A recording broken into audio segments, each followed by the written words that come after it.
Lift off. The countdown is over. Another Saturday, another Racing Post live in association with Betfair this afternoon.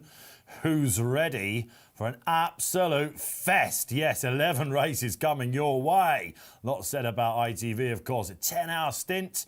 Stateside action as well. Breeders' Cup last night, rolling into this evening as well. Myself, Dave Orton, thrilled to be here with you, fast and furious. We will get a bit of a break, 1:30 to 1:50 for some chat. We've even got some time before the first race today at Wincanton.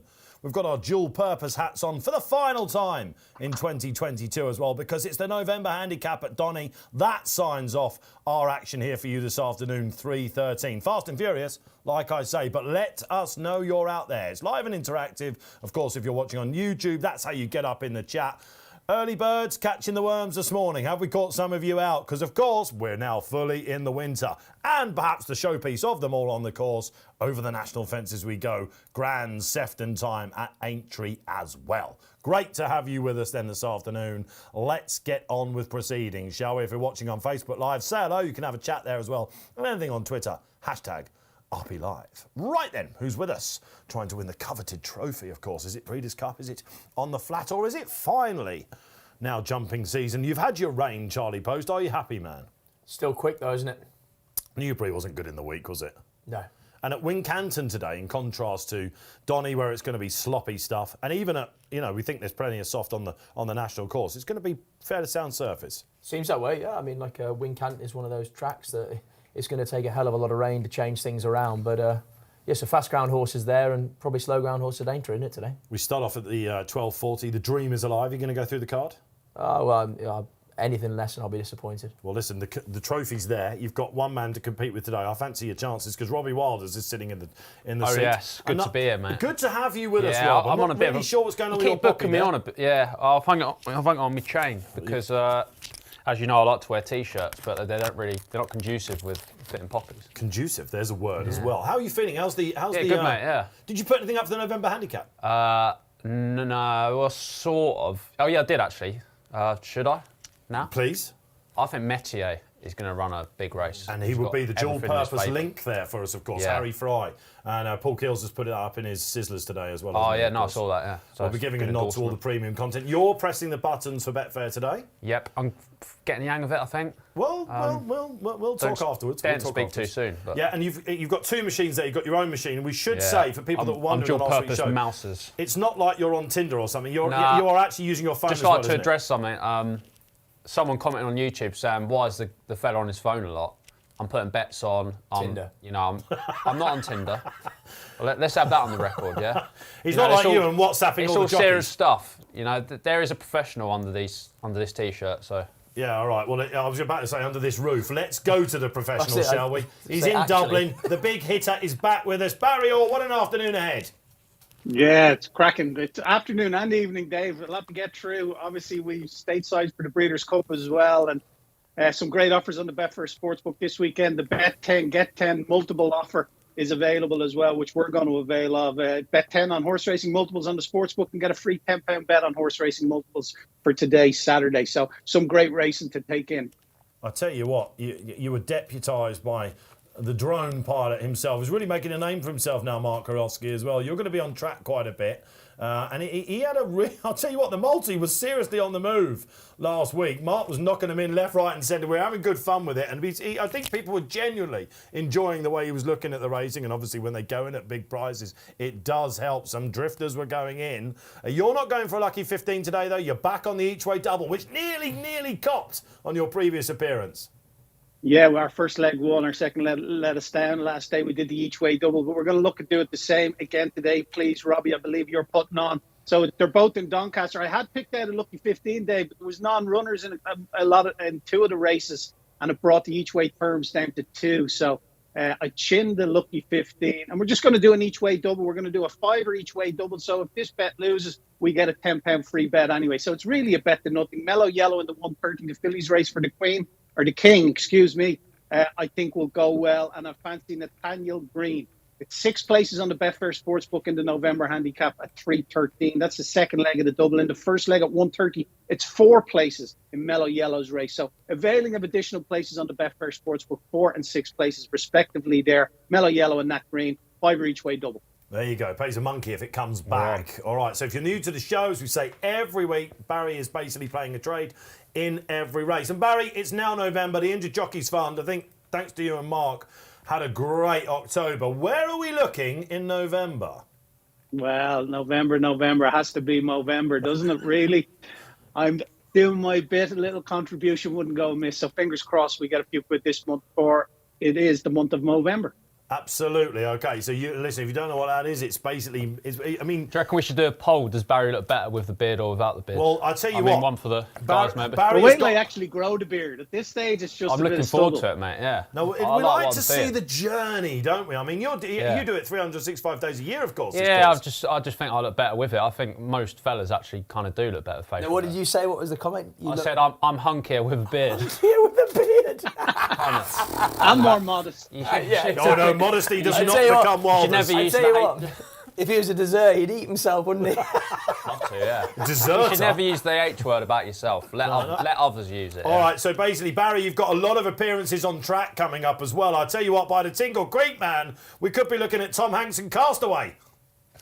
I said I'd give it to Christmas Day anyway. I'm going to see what it's like, and then it might come off for the month of in the month of January. But we wait and see. I'm going to give it a go anyway. Well done, Barry. All for the good cause. All right, and if you're having a good day today, show them some love as well. And you don't have to play in every single race. Safe gambling is what we say. So there are some really tricky races out there today, that's for sure. Some non-runners as well. It's absolute pudding as we associate with this meeting. The final grass racing of the year domestically. Then, of course, they do have one more day in Ireland tomorrow, where they have their November handicap as well, of course. But we're at that point now, Posty, aren't we? Where, you industry professionals moan about the fact it's been a dry summer, which is kind of what happens every year. And yet we have had some very good racing, but the rain is pouring. These clerks, mainly because of the likes of you, have to put on water to please the industry professionals. And yet, when it does rain, they all go crying off.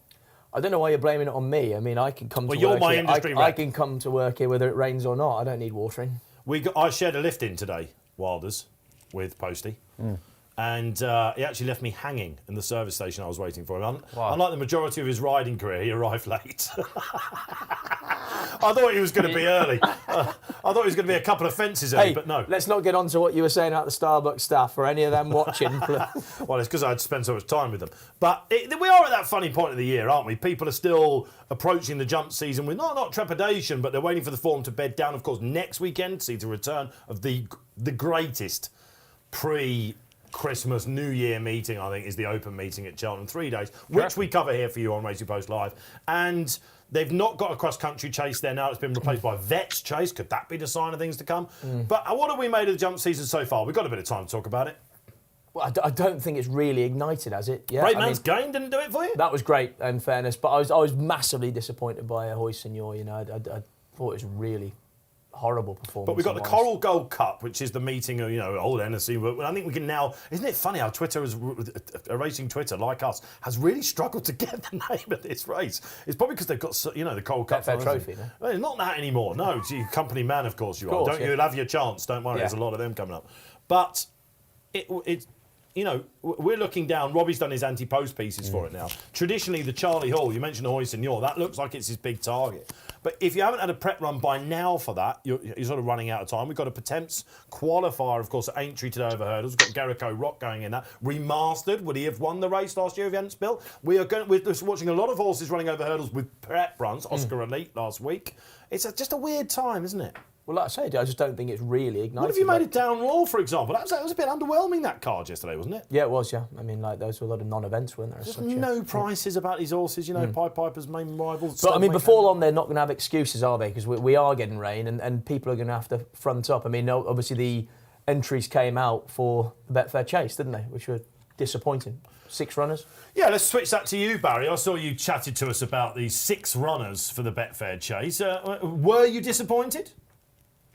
Can't say I was disappointed, Dave, when you have the Gold Cup winner in there. You've the horse that finished third in the Gold Cup, Protectorat. You've also got a 3-time winner of the race in there as well. Only probably a little bit of disappointment would be there's not more Irish entries, but we never seem to get Irish entries. Obviously, Willie Mullins is happy to let the English horses take each other on early doors. He doesn't generally send horses over, and especially not to the Betfair Chase. Like, you think Kenboy could have ran there, but Yeah, not disappointed when Applitard shows up, a Gold Cup winner. He's going to be the focus on the day, and rightly so. But Protectorate will give him plenty to think about.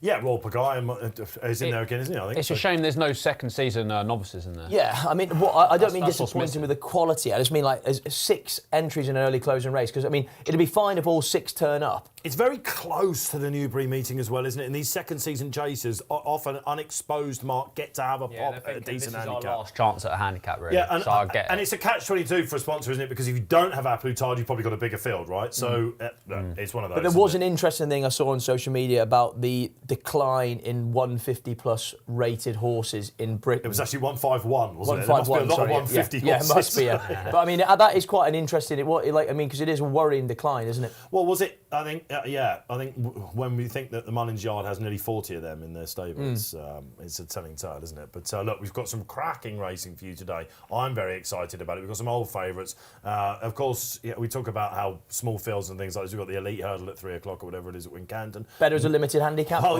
come on. You are playing the game a bit here because we chatted about this. Paul Keeley yesterday says to me on What a Shout, some cretin changed it from a handicap to a conditions race. But we get the, so it's an interesting little tussle. This, are we now, Wilders, becoming happier just because it's what we've got as on the menu with these smaller fields? Yeah, well, it's all we really know now. I mean, how long has it not been a handicap for now? Oh, 2 years. Yeah. Did he win it as a 4-year-old actually? Yeah, he did when it was a limited Roy. handicap. Yeah. And so is he on a full-timer in the race? He's not a hat trick. I think he's on a hat trick. Yeah. Yeah. All right. Okay. So Royale, one of our favourites. We always say it every year. We absolutely would love to own him of all the horses in training. The Commander opens up the show. You get this opportunity out there, guys. Get on, let us know you're out there and we'll give you a shout out if we can. I'll challenge Barry with an each-way double. I thought you were going to say with a Movember beard, Commander. One True King and Irish Prophecy, just for a laugh. Absolutely. Come on, let's have some fun. So that's your one true double today, is it? One True King and Irish Prophecy. Irish Prophecy is interesting in the Badger Bears. Barry, I'm really enjoying your chats again with the champion trainer over here, Paul Nichols. What was he saying about Frodon? We knew this was going to be a gamble, didn't we? Yeah, I suppose we'll get to Frodon in good time, but yeah, he seems very, very keen on him. Obviously, he's off a decent mark now, dropped £6 for his run in the Ultimate, which was very generous of the English handicapper for sure. I don't think Paul could quite believe it. His first intention was to go across the Irish Sea to Down Royal for the champion chase there that he won last year. Obviously, the weather turned and he didn't want to subject the horse to, travelling in bad weather and running on bad ground. We saw last year he just doesn't like it. So he's gone to his handy course now, the local track, Wincanton, and he's going to be primed. You know that. He was primed to run in the Grade 1 chase. And handicap up 158 could well be in his remit, even though he's a 10-year-old. No, I mean, £6 for just probably over the top run in the Ultima. It's last time he ran off 158. I was looking through his profile. He won. I don't know if it's this meeting at Aintree. He won a big handicap at Aintree. Yeah, won the Old Roan. It was the Old Roan, of course. So the week earlier, wasn't it? Yeah. So good shout, Posty. Posty's on the ball today. These veterans just get dropped so quickly, don't they? If Frodon was 8, there's no way he's going down to £6. Is that for that one? The jump season. And he is came alive. back. He was struck into, I think, on the he day. was. Yeah. I think he's got a great chance to. And wasn't it interesting? Of course, Grenantine won yesterday. Just before we move on to our first, Granatine. Oh, don't get. We've got. That was impressive, wasn't it? It was impressive. It was. But it was. This is an opportunity, is what the show does so well, to pick the bones out of that. I'm not seeing the RPR that we've given it to him, Rob. No, let me get that. Has he I don't reckon theoretically just won a race that has absolutely fallen apart? I don't think we should get too carried away with this. I've got a feeling I'm in that camp. I think that he could have easily ran to below 168 and still won. I agree with that. Because I mean, it's all the first time out form, isn't it? Your former pupil just third didn't time turn lucky up, did didn't he? stay. No. Weird one, that first time tongue tie. Right, we gave him 173. I mean, it's clearly much better than last year, and he's going to take a lot of beating in the Tingle Creek. But I wouldn't be getting carried away. I love it how Nichols changed his MO though, and he's a horse that we used to really pull the choke out, didn't he? And that was my worry about him yesterday, and that's why you thought he would need the prep again. But now it's all guns blazing, isn't it? Popped out, dominated, yeah. And again, it's this, look, whether he'll win a champion chase or not, seemingly he is going well. Nichols actually said he backed him yesterday as well. Yeah, but Paul is one of those that he goes out and just wins his races, doesn't he? As in, like, if he can't dominate at Cheltenham at the meantime, he'd find plenty of other good prizes before then. It's quite refreshing. Go on, Barry. He's unleashed some serious novices, hasn't he? Yeah. Bumper horses like that Firefred last week in Ascot, and Yeah. then during the week, Isaac Gazobo. He looks an absolute monster, because I know it's an old saying, but it's true. Like, he wasn't bought to win bumpers or hurdle races. He's a big chaser down the line. And God, he was very impressive. He really dug deep. I mean, he looks to have some serious young firepower like that. But again, Paul's It was a real treble at competitor, Chepstow, isn't he? wasn't it? But yeah, but he's spent a lot of money and they're going at it, aren't they? And I'll tell you who else is showing his prowess, because he was very good on that bumper horse just over that Barry's mentioned there. But Harry Cobden's, he's very nearly the real deal now, isn't he? Yeah. For a kid who got that job, he was still very young, Charlie, wasn't he? 22, 23 when he got that job. He's taken it in his stride. He's really flourishing it with top-class jockey, and more to come as well. But as soon as they, some of those younger horses coming through turn into real champions, fingers crossed, then Harry Cobden will be there all the way. He's really flourished under Nicholas' tradition. Yeah, and we've got some of the big stables now starting to find their feet. Tizzards look like having a bit of a better time. Warlord didn't turn up yesterday, but I'm sure they've never went a yard, did he? He was off the ground. Yeah. But you want it to be too bad to be true. So I don't know. What did you make of Wincanton yesterday? So we've seen some, away from the, the dry ground and Newbury. There were some matches in the week and stuff like that. We've seen some appetising stuff, I think, so far, haven't we? And long may it continue. And let's ramp it up today, shall we? Starting off in the 12:40 then at Wincanton. And Barry, I want to come back to you, because we'll back the clock 12 months and we were cheering home Winhouse in this. Is she going to do it again? Yeah, I think she will, Dave. She's my fancy, and she's a bigger price now than she was with the favourite in the race, Lady Adair. That's a non-runner. So is Petticoat Lady, and Anna Canaver's just come out as well. So 3 out of this race brings it down to 5. A Winhouse at 5.2, I think, is a very backable price. You know what you get with her, don't you? She won this last year off the same mark, 122. Interesting, Rose of Arcadia was favoured that day, and Look Home and Hose traded at 4-1 on in running Rose of Arcadia, and she reopposes today. But she's a very consistent mare, this Winhouse, and she's kept primarily 2 mares races. At 5.2, she's just a win bet, please, Robbie. I'm happy to be a price taker here. We're going to have 25 quid win, Winhouse. Right, okay, I'm with you actually, Barry. I looked at this. Rose of Arcadia is a mare that I like, but I'm going to oppose her. So we've got a two-way split on the panel, because I've seen the tips, I've seen the broadsheet that came our way. You actually did yours last night. I mean, you might actually be improving. No, it was earlier than game, that. I wonder what was going on. Yeah, I mean, he might actually just be getting this game now. So organised. I normally send him in about 5 minutes before, don't I? But you still forgot a pin for your poppy. But there's always something we can pick him up on. But you both like Rose of Arcadia. Let me make my case for Winhouse. Now, Barry calls me the worst in-running judge out there. Okay, he's actually been on camera and said that a few times. But I trumped him in this race last year because he put it up and she spiked high off the home turn, and I went, don't worry about it. And she came. I think she'll do that again today. Again, what price did she go? She hit a high of 50 in running in the race last year, yeah. Because Rose of Arcadia took it up plenty early and looked all over, but got ran out of it late on. My worry with her, Barry, is twofold. It was good to firm last year, and let's face it, it's livelier than most of the other tracks you're going to encounter today, Wincanton. They're getting there slowly but surely. I think they're 21 mil or something like that earlier in the week, and it's still good to firm in places there. But thankfully, we've got some competitive fields. Yeah, I'm surprised how quick it. Looking in the week, I thought it was going to be close to soft. We thought that might happen because there were due some rain, but again, these forecasts, the way the wind blows, you just don't know how it's going to work out. They can't barely water at Wincanton, can they? So it's going to take a lot of rain to get that. I mean, like if you walk out on the grass now, the grass is still pretty quick.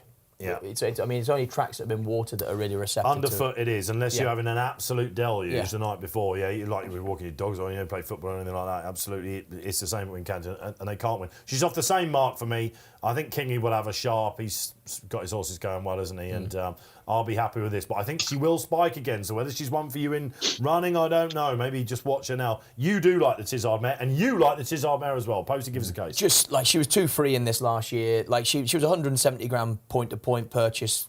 It wasn't really working out, but she still ran well in a mare's final at Newbury off 120 or something like that. I think she's off 119 last year. She got some confidence-boosting wins, point-to-point, ridden by Freddie Ginger, who then did win on her at Chepstow when she hosed up. Granted, he doesn't ride today, and we got a £7 penalty, so we're pretty wrong at the weights, but she can be competitive off this, and she could be the sort of mare that there could be improvement still to come from her.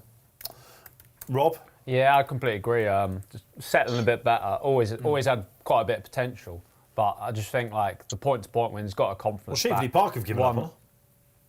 Yeah, She's not in Sheveley Park colours anymore, is she? What, and that, Well, No, they sold her. as Yeah, soon as she stayed in the yard. As soon as Cheveley Park sold her, she just seems to really turn the corner. I was impressed with that run last time. Well, that's what he's suggesting. It's one of those sod's law things, you know. Well, basically, yeah. Just quite unlucky. She was a very promising horse, and I think the track's ideal. But okay, Paul Bakewell, welcome back. We have Paul. to speak about the favourite, don't we? We do. Sabrina. We do. Yeah. Nichols gives it a big mention in his column, and obviously Freddie Kingal claims a valuable 10 off her as well, and come on a ton for her run, her first run this season. She's 6-4 favourite now, 2.60. 3.15 Rose of Arcadia continues to be strong, and it's 5.1 Winhouse. All right, so Nichols again bidding to take out the first race here on a Saturday. Paul Bakewell's with me and you though, Barry, and he, one of our regulars, Paul, is, and says I back Winhouse in this race last year. You remember that name, Paul, and I will do it again. Well, my main bet is the match bet of, rolling on, Winhouse to beat Arcadia. I'm all with you, Paul, all the way, who hates fast ground and who she beat last year. My worry is that she blows her top. You think that she just settled better last time and now it's going to... I'm hoping so, yeah. I mean, it wouldn't surprise me. I'm not betting in the race, but No. that would be my pick. Yeah. Have you got any stronger fancies as the day goes on? Yeah, I've got some actually massive price ones. All right, that's good to I hear. really quite like later on. Sam Brown actually gave him a bit of credibility last week because he ran a belter, didn't he? And Rob put him up at the start. He traded at like 2-1 in running. Thought I was on to 25-1 winner for a second. But Does anyone like Sabrina? Why didn't we put up Sabrina? I mean, look, if Paul's saying that she's come on plenty, then maybe there is a massive improvement in her. But Freddie Ginger Roder last time claimed the 10 off, and I thought she would beat fair and square. But if she needed the run, she'd have stepped forward. It's a race he'd love to win as well, isn't it? Yeah. Yeah. Because of course he's got to beat his uncle's horse then, because he's a I think Paul swooped in and took him for his own condition. That's good, isn't it? I'm looking forward to seeing what Freddie can do then this season. He had a good season pointing on nice horses. Does pointing start here this weekend? Yeah. You got anything in? No, not enough rain. Yeah, I'm worried about it. Not enough rain. Right, was Andy Sim? Oh, with Poste and with Robbie here. Rose of Arcadia starts my singles and doubles and trebles. Andy loves a multi. Let's hope it moves for you then. Even though I'm going to go against this one. All right, we'll be calling them shortly. They're coming out onto the track. Good luck wherever you're playing. Looks like... Next door to Alice, going to pump out. Yeah, it looks like she's going to take it. Peltwell's relatively interesting. Also. Easy enough lead. What price Sabrina going to go off then, Barry? Just over, around about 30 to 8 is their jump?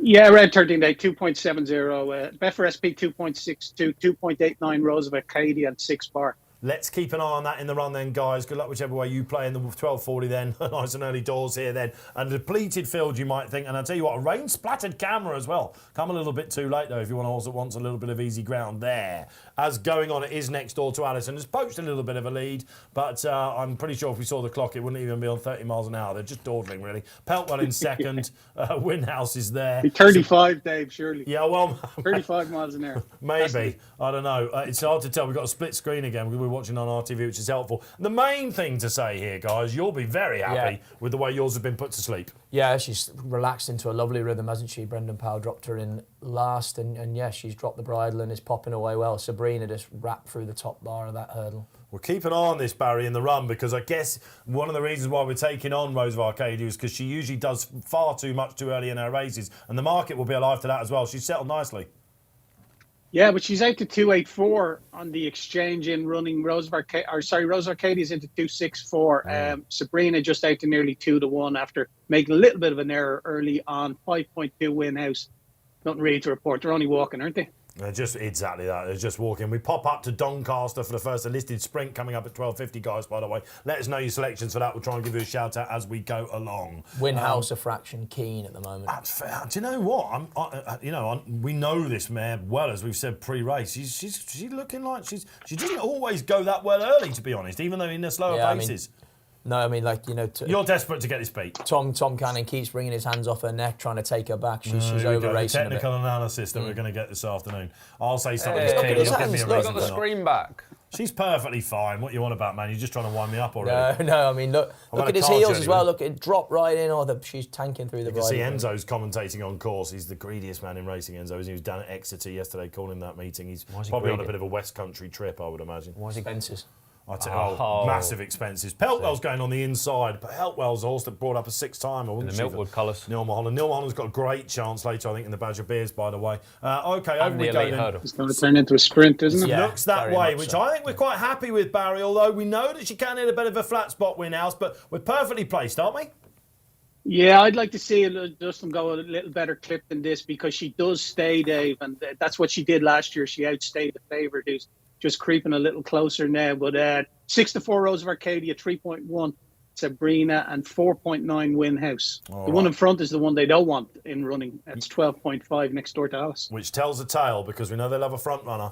We know they love a front runner on the exchange. Right, now they're just starting to wind it up a bit, Poste, or am I wrong? Well, I mean, Winhouse still. Look, if you look at the heel position of Tom Cannon, like real deep. You're obsessed with this, in. man. Yeah, I am, but I'm just trying to give you a bit of insight, try and educate you a little bit. Absolutely. Patronising. Good luck with that, my teachers of yesteryear will be saying. Right, okay. When's she going to make a move on your one, boys? Right out the back. Yeah, well, I'd like to see them. This has not been quite sort of dull to watch, really, isn't it? Like, they're going so slowly. I mean, Next door to Alice has got in a really good rhythm, though. Ears pricked, Do you think bowling along. they give this a little slip? I must admit, I don't know a great deal about this I horse. think I must say. now she's quickened a bit. Now. Well, she Now loves. get a bit more interesting. When she won on her British debut, she did it from the front, and it looked like the handicapper might have got it. But maybe she's best She's into friend. 6.8 now. She's got into Yeah. a really good jumping I'll rhythm. tell you what, Sabrina's the one that Sabrina's may be feeling the spiking pinch. now, Barry. It looks like Freddie's not over the moon. Freddie just tried to get up the inner there, and Tom Cannon trying to close the door on him. Oh, that got you going, didn't it? I Bit of like race that. riding. Barry, Yeah. give us a market update with 3 to jump. 6 to 4 Rose of Arcadia, 2 to 1 Sabrina, 5 Winhouse, and 5 Helpwell. And I'll tell you what, Freddie Ginger just Winhouse showing on his the drift, prowess actually. here. You can see why Nichols has gone for him. He's going right to the outside now, the favourite. Now, all of a sudden, Rose Arcadia is slightly out of her ground. Brendan, what are you doing? Well, I mean, look, we're caught on the back foot, aren't we? I suppose slowly run race.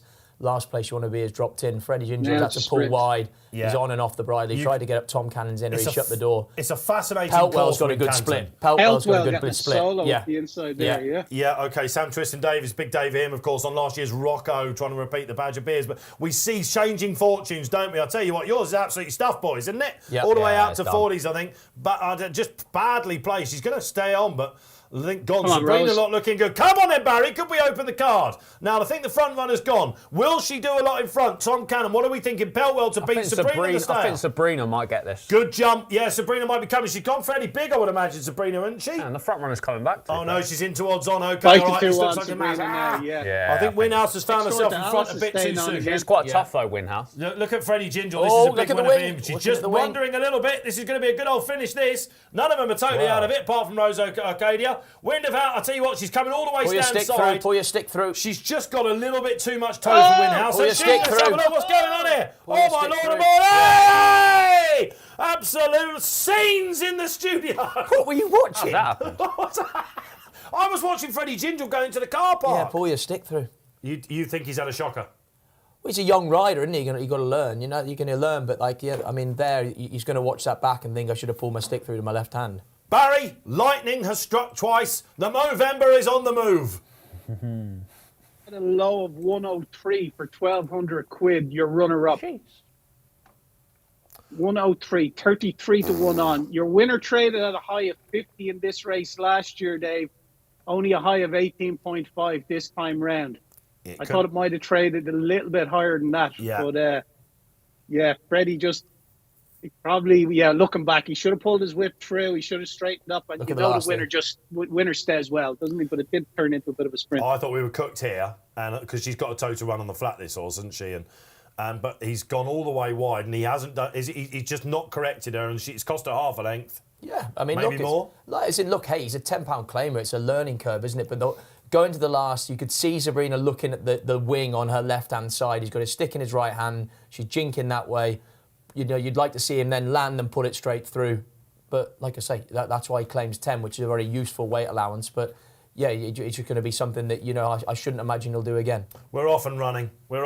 Freddie Ginger then will learn from that. But Tom Cannon, if you saw last year's race, and hopefully we tried to tell you what we thought she did, he was totally alive to it. It was a sprint, perfectly placed. She didn't do a tap in front. Back to back, lightning has struck twice. Happy days. Barry's on the move as well, as is Dave Orton, keeping this cup right here. I tried to tell you lads that wouldn't win Rose of Arcadia. You never listen, do you? Well, but the whole card, Jenny, you could have changed your mind. I don't think me and Charlie are really betting. Like we're obliged to put something up. You're telling the masses what's going to win. So we're not obliged. You could sit out. You could do a Yeah, Rob way. that was a sit out for me. All right, okay. Thanks for telling us. Whole card, you know. He did say that when he was talking about the race, Dave. In fairness to Robbie, he did say he wasn't having a bet. So let's not try and tarnish the reputation worry, more than it has been already. Don't let him pull you in. He's trying to. You've got 10 more arrows to try and hit the board, Robbie. He's trying to wind us up. Don't let him lull you in.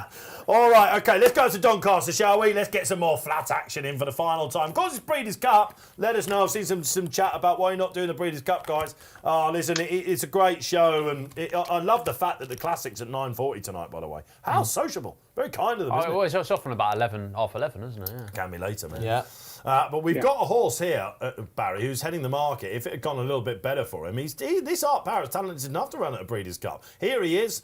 It's just a case where the punters are forgiving or not, I think, because they thought he'd run a lot better in the Champion Sprint. But what price is he at the moment, the Grey? The Champion Sprint, he didn't run that bad, Dave. When you look at it, all the action was on the stand side to the middle, and he was over on the far side. He was third in his group on the far side. He's getting his ground. He loves a bit of soft ground. He finished third, didn't he, in the Diamond Jubilee back in 2021. He had Glenn Shields behind him that day as well, who thrives on soft ground. So, yeah, his Renaissance win in the Cur, I was really impressed with that on yielding soft ground as well. So 3.15 he is at the moment, our power. Tarib 4.7, 9.8, 10 now Comanche Falls. Chips is 11, 7.4. Rhythm Master, that's the one that's been really well supported now, Dave. Absolute bombs for that. Well, yeah, I'm going to stick with Art Power here, Rob. And again, just a £25. When we're going to set our own odds, I want to back of the red 9-4, so 3.2 put in to back of that, and that will go over into the lay side. So we want someone to come in and lay us that bet. Okay, there we are. I'm happily sticking with Barry in this, but that is the trade. Barrier. 25, please, Robbie. Yep. All right. Okay. So the merry month of Movember, I'm going to be saying that a lot. Which you're actually in the studio a bit, aren't you? Yeah, I am. In November. There won't be no Movember. I support the cause, but no beard for me. No ginger handlebars. No, it's not happening. It makes me feel dirty. I don't like it. Yeah. You fellas you ever are had a sort of upstanding guy. I can see that. Yeah, I can see that. Do you ever let it go? By upstanding, what you mean? I like to be clean. Well, do you shave every day? Well, nearly, yeah. You're suggesting Robbie is a filthy individual. Well, he's just a bit more grimy, isn't he, to go with his hunkiness. Absolutely. Hey, let's get some socials up, because I'm curious to know how many of you are still really going for the flat at the moment out there. Does it stop for a lot of you on Champions Day? Zero urgency to get to the start here when Donny is already at post time. It's a good point. You meant at... No, he means at Donny, they're walking down and we're supposed to be off. off. We're already at post time, I'm with you, Tom. Yeah, it's a bit annoying. We won't miss that, will we? No. I mean, Kate Tracy is one of the most placid people I ever meet. She was getting really quite furious about it, on some of these shows. How do you just describe her? Placid. I thought you said plastic. No, she's definitely not plastic. That's a bit harsh. Don't clip that up. No, definitely clip that. Definitely clip that up and send it on to her. Oh, dear Lord. I thought you two got on as well. That's absolutely busted. Like I'm with Barry. I think the wouldn't favourite will describe it like win this. I know a bit about Tarib, I should say, the gambled on haggis horse. I remember writing about her when she won at Yarmouth, and she's rising through the ranks. Definitely soft ground. She will love. But I would be disappointed if you can't give that filly £10. I think she's lifted class. How funny is it, John? First three in the betting all by Dark Angel. There you go. You really are on the ball today. I'm trying. It's an amazing thing. I mean, you did that much talking on your phone the way down. I got to compose myself. It was an awkward car journey. Rhythm Master's been put up by Paul Keeley. It's his nap of the day. Does anyone like to play man's game colours here? Yeah. You are? Yeah, I am, yeah. Over 7 last time, staying on strongly. What's the case? Definitely, but he stays for his third in this last year behind Kings Lynn. From memory, he's a big boy, this chap. He's had a light campaign. I think the fact that he stays a bit further is no bad thing with the conditions as heavy as they are. So, yeah, I'm with Rhythm Master, and I can see why Paul is too. The betting editor, Keith Melrose, is actually taking over Price-Wise duties this weekend. He's gone for Chipstead in this. Yeah, I get it. Chipstead annoys me because I backed him to win off 82 early in the season, and he lost, and now he's rated 104. You just don't like sprints. It's just like... I thought he was well handicapped and then just left him. Important winner, of course. Well, what? Yeah, did he get demoted? He did, didn't he? I've backed one here at a huge price. Go on. Fiduciary. Thinking. Let me just get that right. Your first bet of the day is in a sprint on heavy ground. Yeah, there's a reason why though. You're a changed man. Well, I just think a lot of these are going to be over the top. This horse is interesting. Stable debutant for Jane Chapel-Hyam. China Horse Club have bought into her. Yeah. sort of mixed fortunes in the US, been trained in France before. She's 5 years old. Ex-job She's coming over. Like it's a big task, and the fact I got matched 60 on Betfair, and now you can get 200. I was thinking 60 is value. She's about 20 to 1 earlier in the day, so obviously not expected to go well. But there's heavy ground pedigree, heavy ground form, stays a bit further. I just thought at a massive price she could run well, but the exchange is worrying me. No, I wouldn't. I can see what you mean, because a lot of these sprinters might potentially be over the top. Yeah, it's just... I mean, Art Power's not in a lot of racing, It's interesting that she's been bought into by a top ownership outfit, and she's fresh if she's ready, which I'm assuming she's not, though, because of the drift. Well, but drifters can win. Look, as we saw with Max Power, do you remember that the other day in St Simon Stakes? Couldn't believe how big that was, you know. Yeah, is it Max Power? Max Vega, did I say Max Power? Did I say Max Vega? Simpsons episode. Max had the power, that's for sure. Yeah, Max Vega. They're going in finally. Tom will be delighted by that. Fiduciary is drifted from 20 to 1 to 80 to 1. So wow. We pop up to Aintree let's basically ignore what I said. Okay, so yeah, well, no, don't, because if it comes off... If it comes in...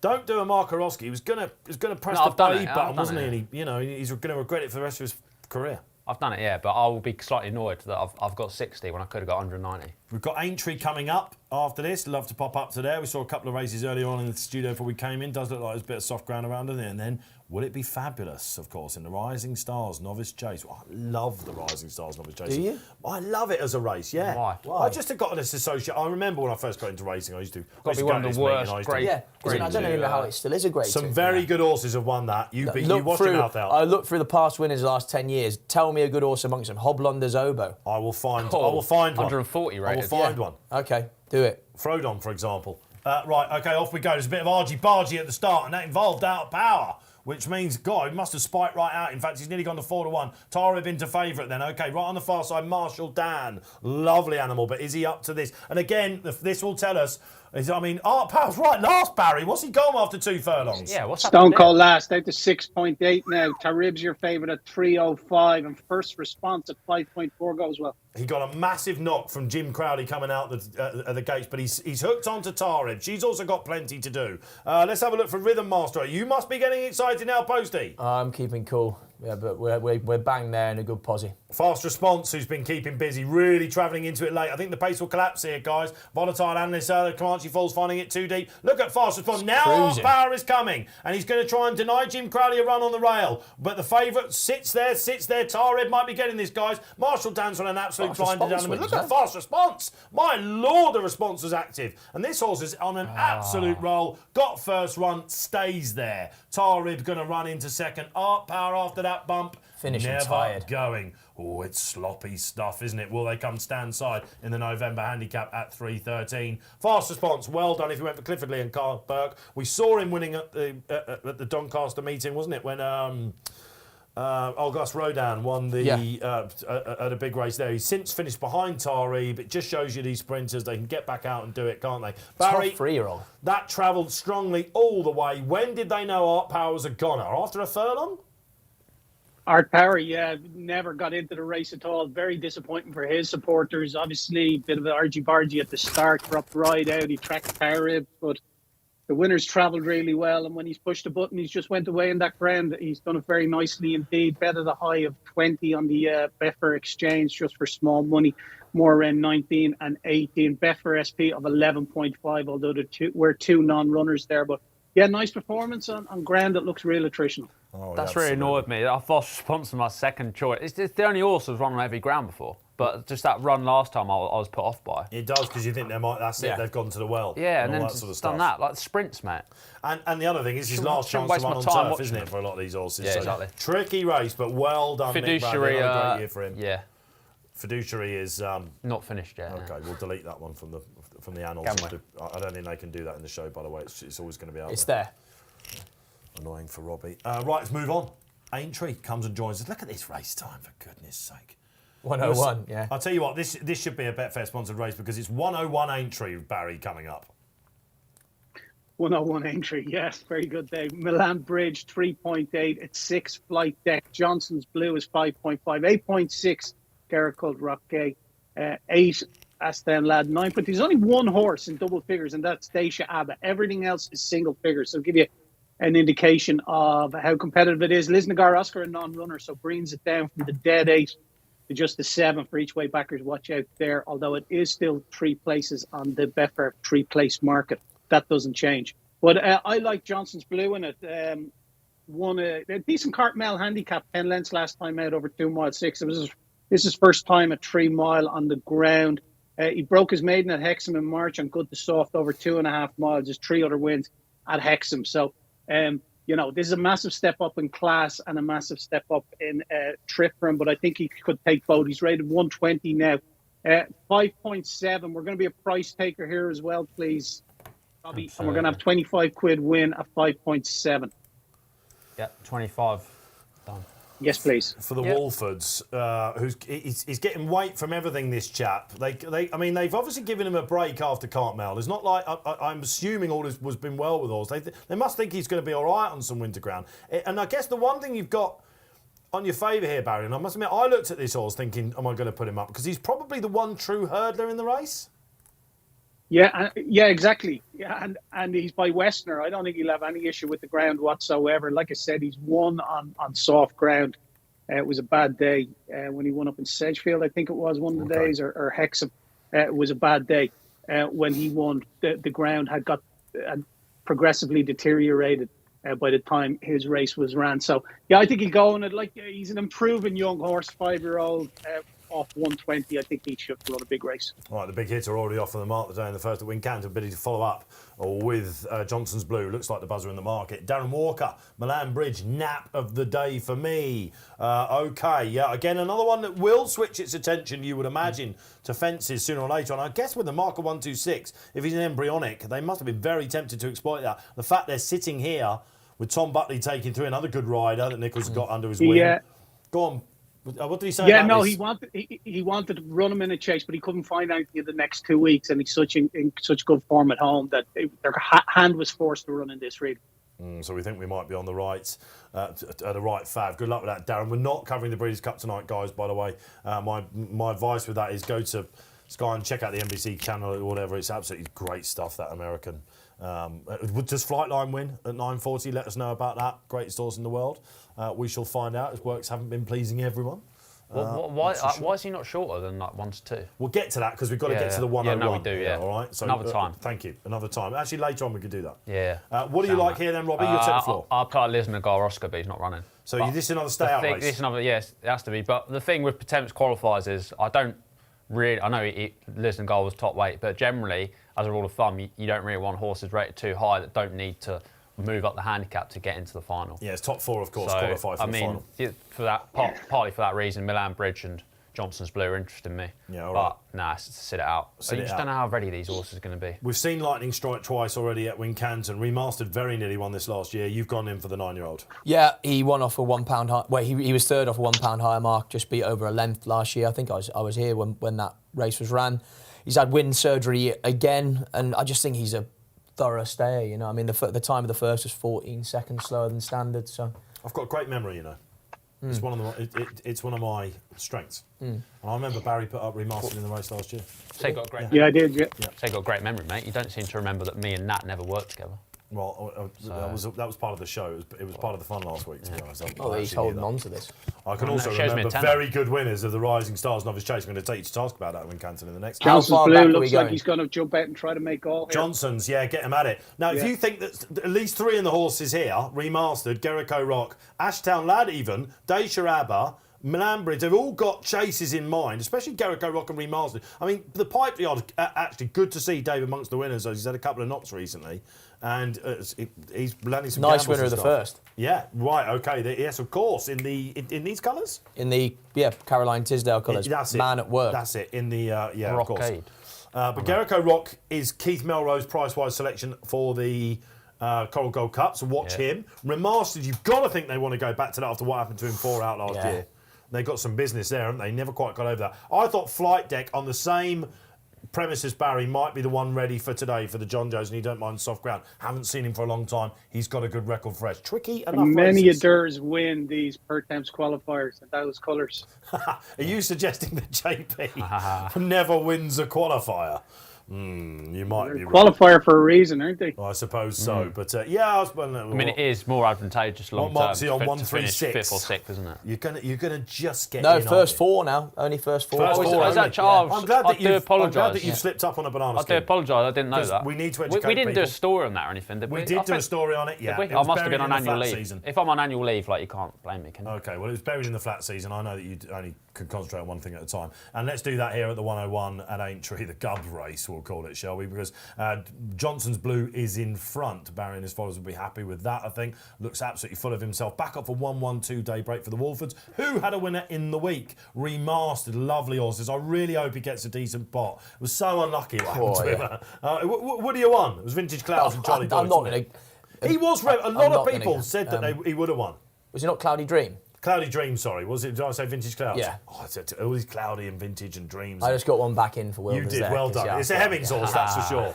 Charlie Deutsch Don't won call it. me Wilders as well, Matt. I mean, you're going to fall out, yeah? The Wildebeest. We've just done that, haven't we? We're giving it that. We got him already. We got him. He's easily caught Got today. Charlie Poste, yeah? Whether today's the day for Flight Deck, Barry is offering, and a lot of people out there in racing Twitter will be like, Dave Orton just put up a JP horse in a qualifier, which is fair enough, but he's full of himself out of back. Ashtown Lad horse that was very progressive last season. You have to think it will be a return for Fences him, and he backed right off that, along with Flight Deck. Gerico Rock on the inside. JP horse feeling the pinch already. If you like Oscar Elite I for do. the Gold Cup, one place ahead of him in the Ultima was, of course, Gerico Rock, and Keith has put him up today for this, so you'll be looking I for a had big Gerico run. Rock down as more of a dour, like, national kind of horse, like Welsh national, Grand National, like proper 4 miler. I don't know. Both of the Hemmings he needs horses. a I right said Hemmings old horses. Can we still call them the Hemmings colours? Yeah, of course you Because can. Yeah, it's still the X's horses. of the late. Yeah, okay. Trevor Well, Hemmings, that's absolutely. Trevor lives on quite right at Aintree every year from now on. Sketchy. And Deja Abbott,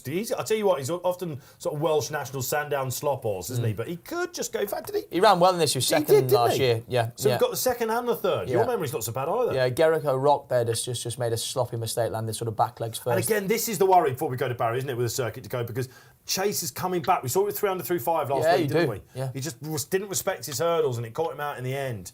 All right, okay, off we go. And again, Gerico Rock, not so fluent. Barry, we're coming into the home straight for the first time. What does the market say? I guess your guy's gone a bit shorter.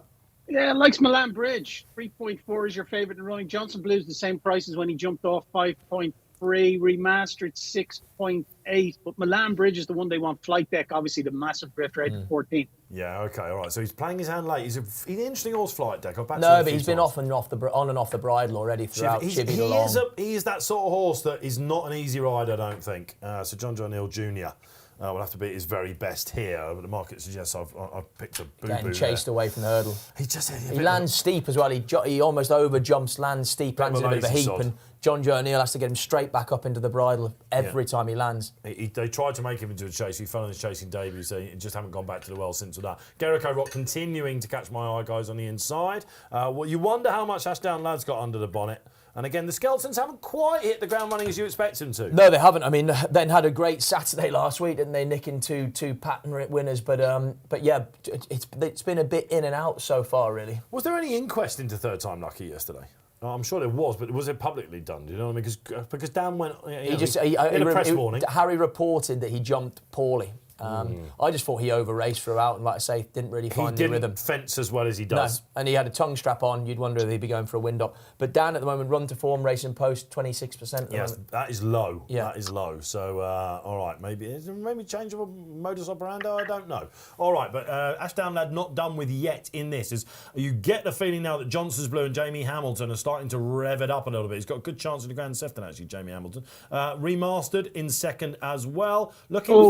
Okay, what's coming up here? We're about to find out. Oh, yeah, he guessed it, the leader. But he's actually over it fine, because a couple of them will slow out the back as well. Gerico Rock continues to creep on the inside for Tom Scudamore. Was seen to good effect at Exeter yesterday. And again, Ashdown Lad. Robbie, if you had to go with one now? Looks like you are going for something now, because you're beavering away, man. Broad Milan Bridge. But, yeah, it can all change very quickly, though, doesn't it? I mean, the races properly really get to take shape. All right, okay, so a mark of Ashtown Lad travels well. He does, yeah. Like Milan Bridge just chased along as well for a minute there. Yeah, all right. What's wrong with the one in front? He hasn't done much wrong, has he? No. Except sensible fractions. He's Yeah. still there. Yet no, he'll stay. Yeah, and he's been quite lucky that Remaster's not put on too much pressure. But you get the feeling that's going to happen now. Long way home. I think Remaster's going to need the run, though, like last year, wouldn't you? You probably would think so. Now Jericho Rock just feeling it slightly as the others start to feel the pinch. Has Harry Skelton given him too under much pressure to do? here, lads. Is this the longest home straight in the business? It seems to be just goes on forever. Yeah, forever. We're not even there yet. And a lot of them are rowing away. 6-4 Remastered, 4-1 Johnson's. Jericho Rock's catching the eye big time. Now Remastered, look, he's trying to put it up to him here. David Noonan senses the win here. Jericho Rock, they've got to be thinking about Newbury, haven't they? Hey, I'm going to wait a bit longer, Robbie, before I get too animated. Well, you said he's a thorough stayer, mate. He is a thorough stayer. He is. He ran in the 4-miler, didn't he? Okay, all right. So he is in front. Johnson's Blue has paid for his early exertions. He's in front, a long way out. This is just get over the last two, isn't it? But it's a long way home. Is it not 3 hurdles up the straight at Aintree? They are coming back a little bit. Have we got another? We've got 2 out still to go. Yeah. It's all over, lads. Ashtown Lad isn't out. This is great to see. The wind up is working for Remastered. He's still got 2 hurdles to jump. Hey, what do you mean? Look, come on, man! For goodness' sake! I mean, he can't get caught, can he? He's not getting caught now. Come on, I'm look saying at it now. He's a beautiful animal. This. Come on, Ashtown Lad. Oh, now you're getting. There we go. Now we're getting fickle. Hand me that trophy back over here. Tell you what, hang on a minute. Give the this man has got to the be on trophy. SPs. It can sit between us. Yeah. Well done, Posty. All good stuff, and it's great to see this horse winning coming ease back. down. Yes. Just to Rob Salt in the wins. I'll tell you what, this horse, they hoped he could be their new native river, the owners, and it all went wrong after a full 4 out in what was the Ladbroke Trophy last year, the old NSC, now the Coral Gold Cup. He'll surely be going back there, Barry, for a prep, I reckon. But second last year, got the job done. That was over a long way out. Yeah, it certainly was. He traded at 6-4 when him and Johnson, I think, turning into the straight. He was 10s on jumping the second last, and then he was obviously 33-1 on or something, up to the line, 33-1 on. He did look like he was getting a little bit tired, and the others might have been closing a bit, but he's done it quite comfortably at the finish, really, Dave, hasn't he? The Betfair SP of 9.64. Nothing really traded, massively short. 3.1 Milan Bridge. You'll see him over fences next time. Johnson's Blue, who tried to make all trade at a low of 2.90. So now just waiting for a quote for the Coral Gold Cup for the winner. Right, okay, we'll try and get that in then. How many of you were impressed? How many of you, isn't it lovely to see him get that deserved Saturday sunshine again? Yeah, very much so. Yeah. He's a really likeable horse, isn't he? And he got a lovely way of going. So yeah. And I don't know if you've been in racing, like, you know, I got into racing. As long as you. Oh, as long as me. Yeah. Well, just when you were an apprentice, I think I got into it. Yeah. Something like that. I had to endure those watches all the time. But when Martin Pipe was one of the real carrots for any racing fan, I think. And Dave's obviously taken over. Everything changed. People caught up with the ways they did everything, and some owners went. Obviously, David Johnson sadly passed, didn't he? And he's had to kind of reinvent himself slightly. And of course, he won a Grand National in his first season with Comply or Die. But I am always happy to see. I've got a smile on my face when the Pipe Girl's doing well. Yeah, I mean, it's like a yard that's synonymous with jump racing. How he won a point-to-point, David Pipe, I still never know him. He's literally tallest man I've ever He's about 6'5", isn't he? It's ridiculous. I've never What must be the tallest trainer. Tallest trainer. All right, now we must move on. Great to see the Pipies. Were you happy with Jericho Rock there? Did we see anything for the Coral Gold Cup as well? We must move on. 10 from 20. 10 from 20s. The winner's 10 from 20, yeah. Yeah, again, that's about right, isn't it? Great prep now coming in. He's down at the finish. You know he's well. Now, shall we go to the very well-established Rising Stars Novice Chase? A proper Grade 2 Novice Chase. I cannot wait for this. And it's fabulous time. It's been a little while till he embarks over on his fencing career, Barry, but finally, they've got him here in one piece. Yeah, and he's been bet into odds on, Dave. He was around 5-4 against, but McFabulous 1.70 now on the Betfair Exchange. Sebastopol 5.2, 7.4 hang in there. Utrecht is 26.18, Mortlach. Yeah, he schooled during the week with a Stage Star and schooled very well by all accounts. And we all saw Stage Star win on Tuesday. My play here was to lay Sebastopol. His second is So Royal in Kempton last month. He won a match earlier that month as well in October. He's not a horse that I like. I think there's a hole in him, but at 5.1, I'm just going to leave it out, and we're just going to watch on with this race. I know it's for charity, but we'll just sit this one out. I'd like to see McFabulous jump really well and to stamp himself as one of the top novices this season. I'm just looking down, Barry, for horses of his age that have won this race. And, of course, they wanted, I think, to go training with him. I say they, Paul and Connections. Top bumper horse, took ages to come good over hurdles, but he did it in no uncertain fashion. And he had a problem, I think, when they wanted to switch him, so they went back hurdling last year. We always say it, with novices. We saw Time Hill, didn't we, yesterday? Yeah. He's an old boy. I think he, But he's a straightforward old boy, isn't he? Is he? Time Hill. Does he want to get to the front too soon? I don't know. I'm not too sure. I don't know. This horse comes with risks attached. Brother Joe won it in 2003 as a 9-year-old. I'm glad that you are on the ball, Barry, and run for free, of course. Here we go. So run for free. How? He was an 8-year-old in 1992. Would you like to know some horses? 1992. No. Hang on a second. I'm going on the last 10 years. We're talking about recent history. I'm going to run you through. Captain Tomcat. Yeah. G.A. Law. Yeah. G.A. Law, Garlaw, G.A. Law, whatever it is. Reserve Tank. I'll Good give you horses at Reserve the time. Tank. Reserve Tank. Yeah. What do they ever go on to achieve? Right, last Bags couple of years, Groove. we needed Modus. a star. Yeah. Not Froden, great. I'll give you. Frodo, Junction 14. Yeah. Southfield Theatre, not really. Yeah. Handicapper at best. Wonderful Charm. Good horse on his day. Handicapper at chest. Hunter Chase, yeah. Oblong de Zobo. Now, you're going back to 2012 because you know it's about to ramp up after that, don't you? Right? When the likes of Silvianico won it, Wishful Thinking won it, all right? Turco won it, Celtic Sun, Comply or Die, One Night, Let Me Go Down, Binderee won it, Lady Cricket won it, she was an absolute superstar. Binderee, that was before Robbie was born. More Business. He's a Gold Cup winner, he won one of these, right? So this is a good race. Look, we've got him here, he's got his ground. You're bigging it up, mate. The fact that Stage Star didn't come here, he could have come here. There was a lot of talk about Stage Star coming here, but they've gone here from Fabulous. They've been skirting together. I just think he just wins. I wouldn't be backing him at that price. No, but I'll sit back and. But the thing is, it's now with him, isn't it? As an 8-year-old, he's going to be, a 9-year-old. You can't really see him being a National Hunt chase horse like you could Time Hill. That'd be the race for him, 100%. 9-year-olds go and win that race. I just think this is now for McFabulous. Don't worry about Cheltenham. Don't worry about Few Stars. Just enjoy the ride with this horse. I agree. Let's hope we see something great. I did want to try. I tried to get him beaten early in the week. I put up on an anti-postman at Orton risk, but he's not running, is he? Has Keith Melrose put up Hang In There today? I'd chucked that up. Yeah, Did you? Did. Yeah, just what happened because last time? they said the ground wasn't quick enough. Blimey. What, they actually had some rain? But I just think he's a solid jumper with a bit of form coming in. I don't really like Sebastopol, and I couldn't back McFabulous at that price, much as he'd probably win. Yeah, Uhtred, of course, is a horse that used to be he's with got to jump round already. Gigginstown. The engine, I mean, Sebastopol going off second favourite for a Grade 2 suggests this is very He's weak. a bit of a monkey, old Sebastopol, as well. I never get him right. But we're over the first, and McFabulous was fine there, actually. Yeah, the one that wasn't was Mortlack for 130 yours. I think he probably is at 130 yours. Hang in there then, bouncing to bounce back.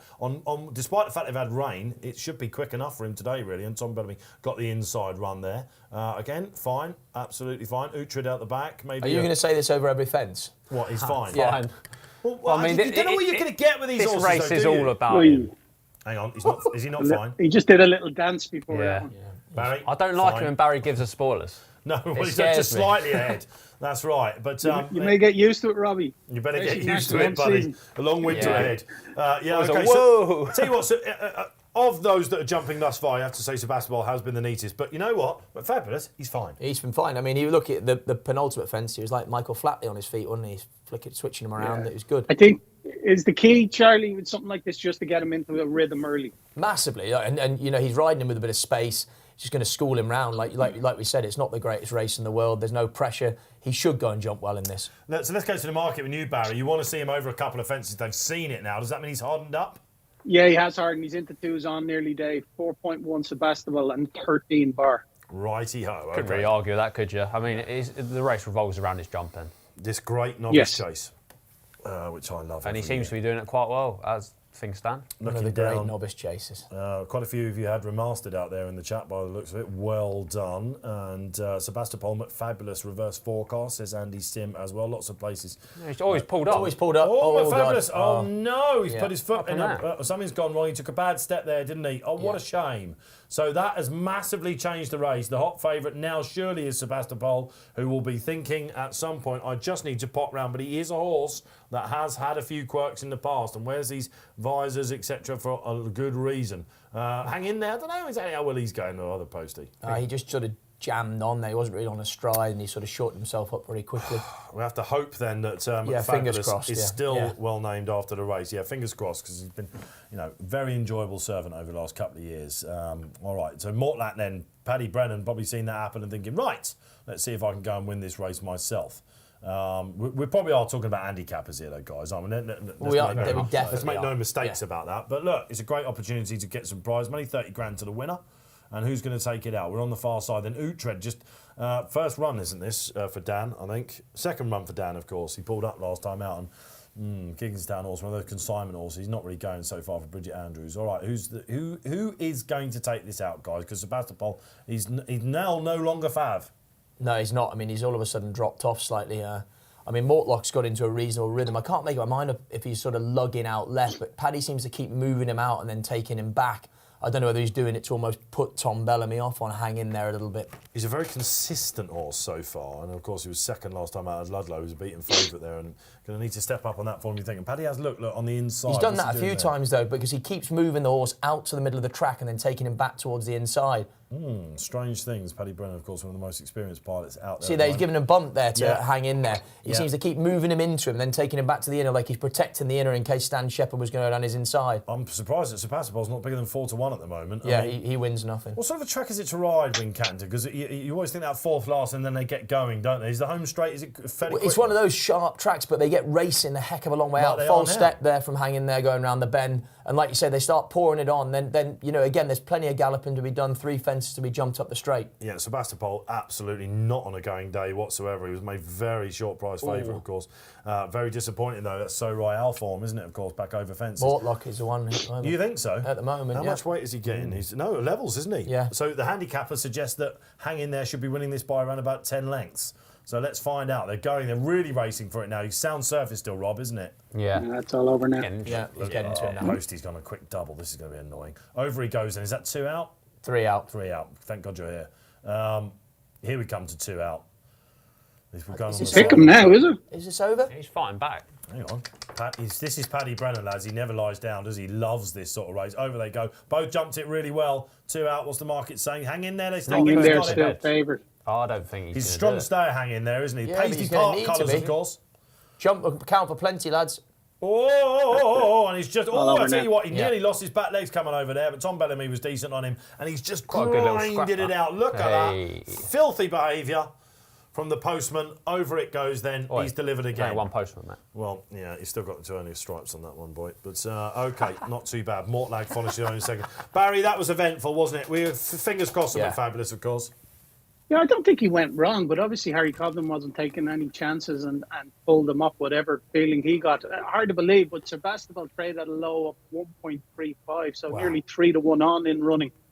Never raised the gallop after. Your winner, Hang In There, was odds on for the 3 fences up the home straight. The market was always thinking that he was the one to be with. He was traded at a high of 19.5 pre-race.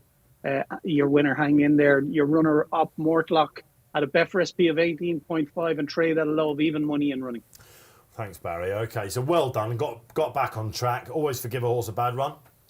Very much so. Yeah. I mean, I mean, we say get back on track. I mean, what's he beaten there? He's rated 143. He's beat a 130 horse a couple of lengths. You know, you would almost argue he's run below his rating. Do you think or not? I mean, then Sebastopol never went. McFabulous was pulled up. Like I say, Barrett, we're hoping that he's OK. But well, if your connection's a Mortlack, you're hoping that he has run below his mark. The handicap will ignore that, though, won't they? Will he? They're supposed to now, aren't they, with these sort of races? Oh, yeah, novice chases, absolutely. Yeah, so if you're Mortlack and the handicapper says, well, you know, I would be giving you another 5 or 7 there, lads, you can see probably why. Was it Captain Tomcat turned out quickly at Cheltenham, wasn't it? Yes. The following week. These horses are surely done now for the winter, aren't they? Are you suggesting? No, I don't know about that. You don't reckon? Well, look, I don't know. I would argue Hang In There go. could easily be finished now. You know, as in like he obviously wants real top of the ground. There's a doesn't he? handicap in Mortlack, isn't there? Well, I mean, if Maybe that, going the other way? I mean, again, if you're taking that form at literal value, then yes. But I would argue that form doesn't really amount to anything. Who's doing the RPRs for this? Is it the Mace?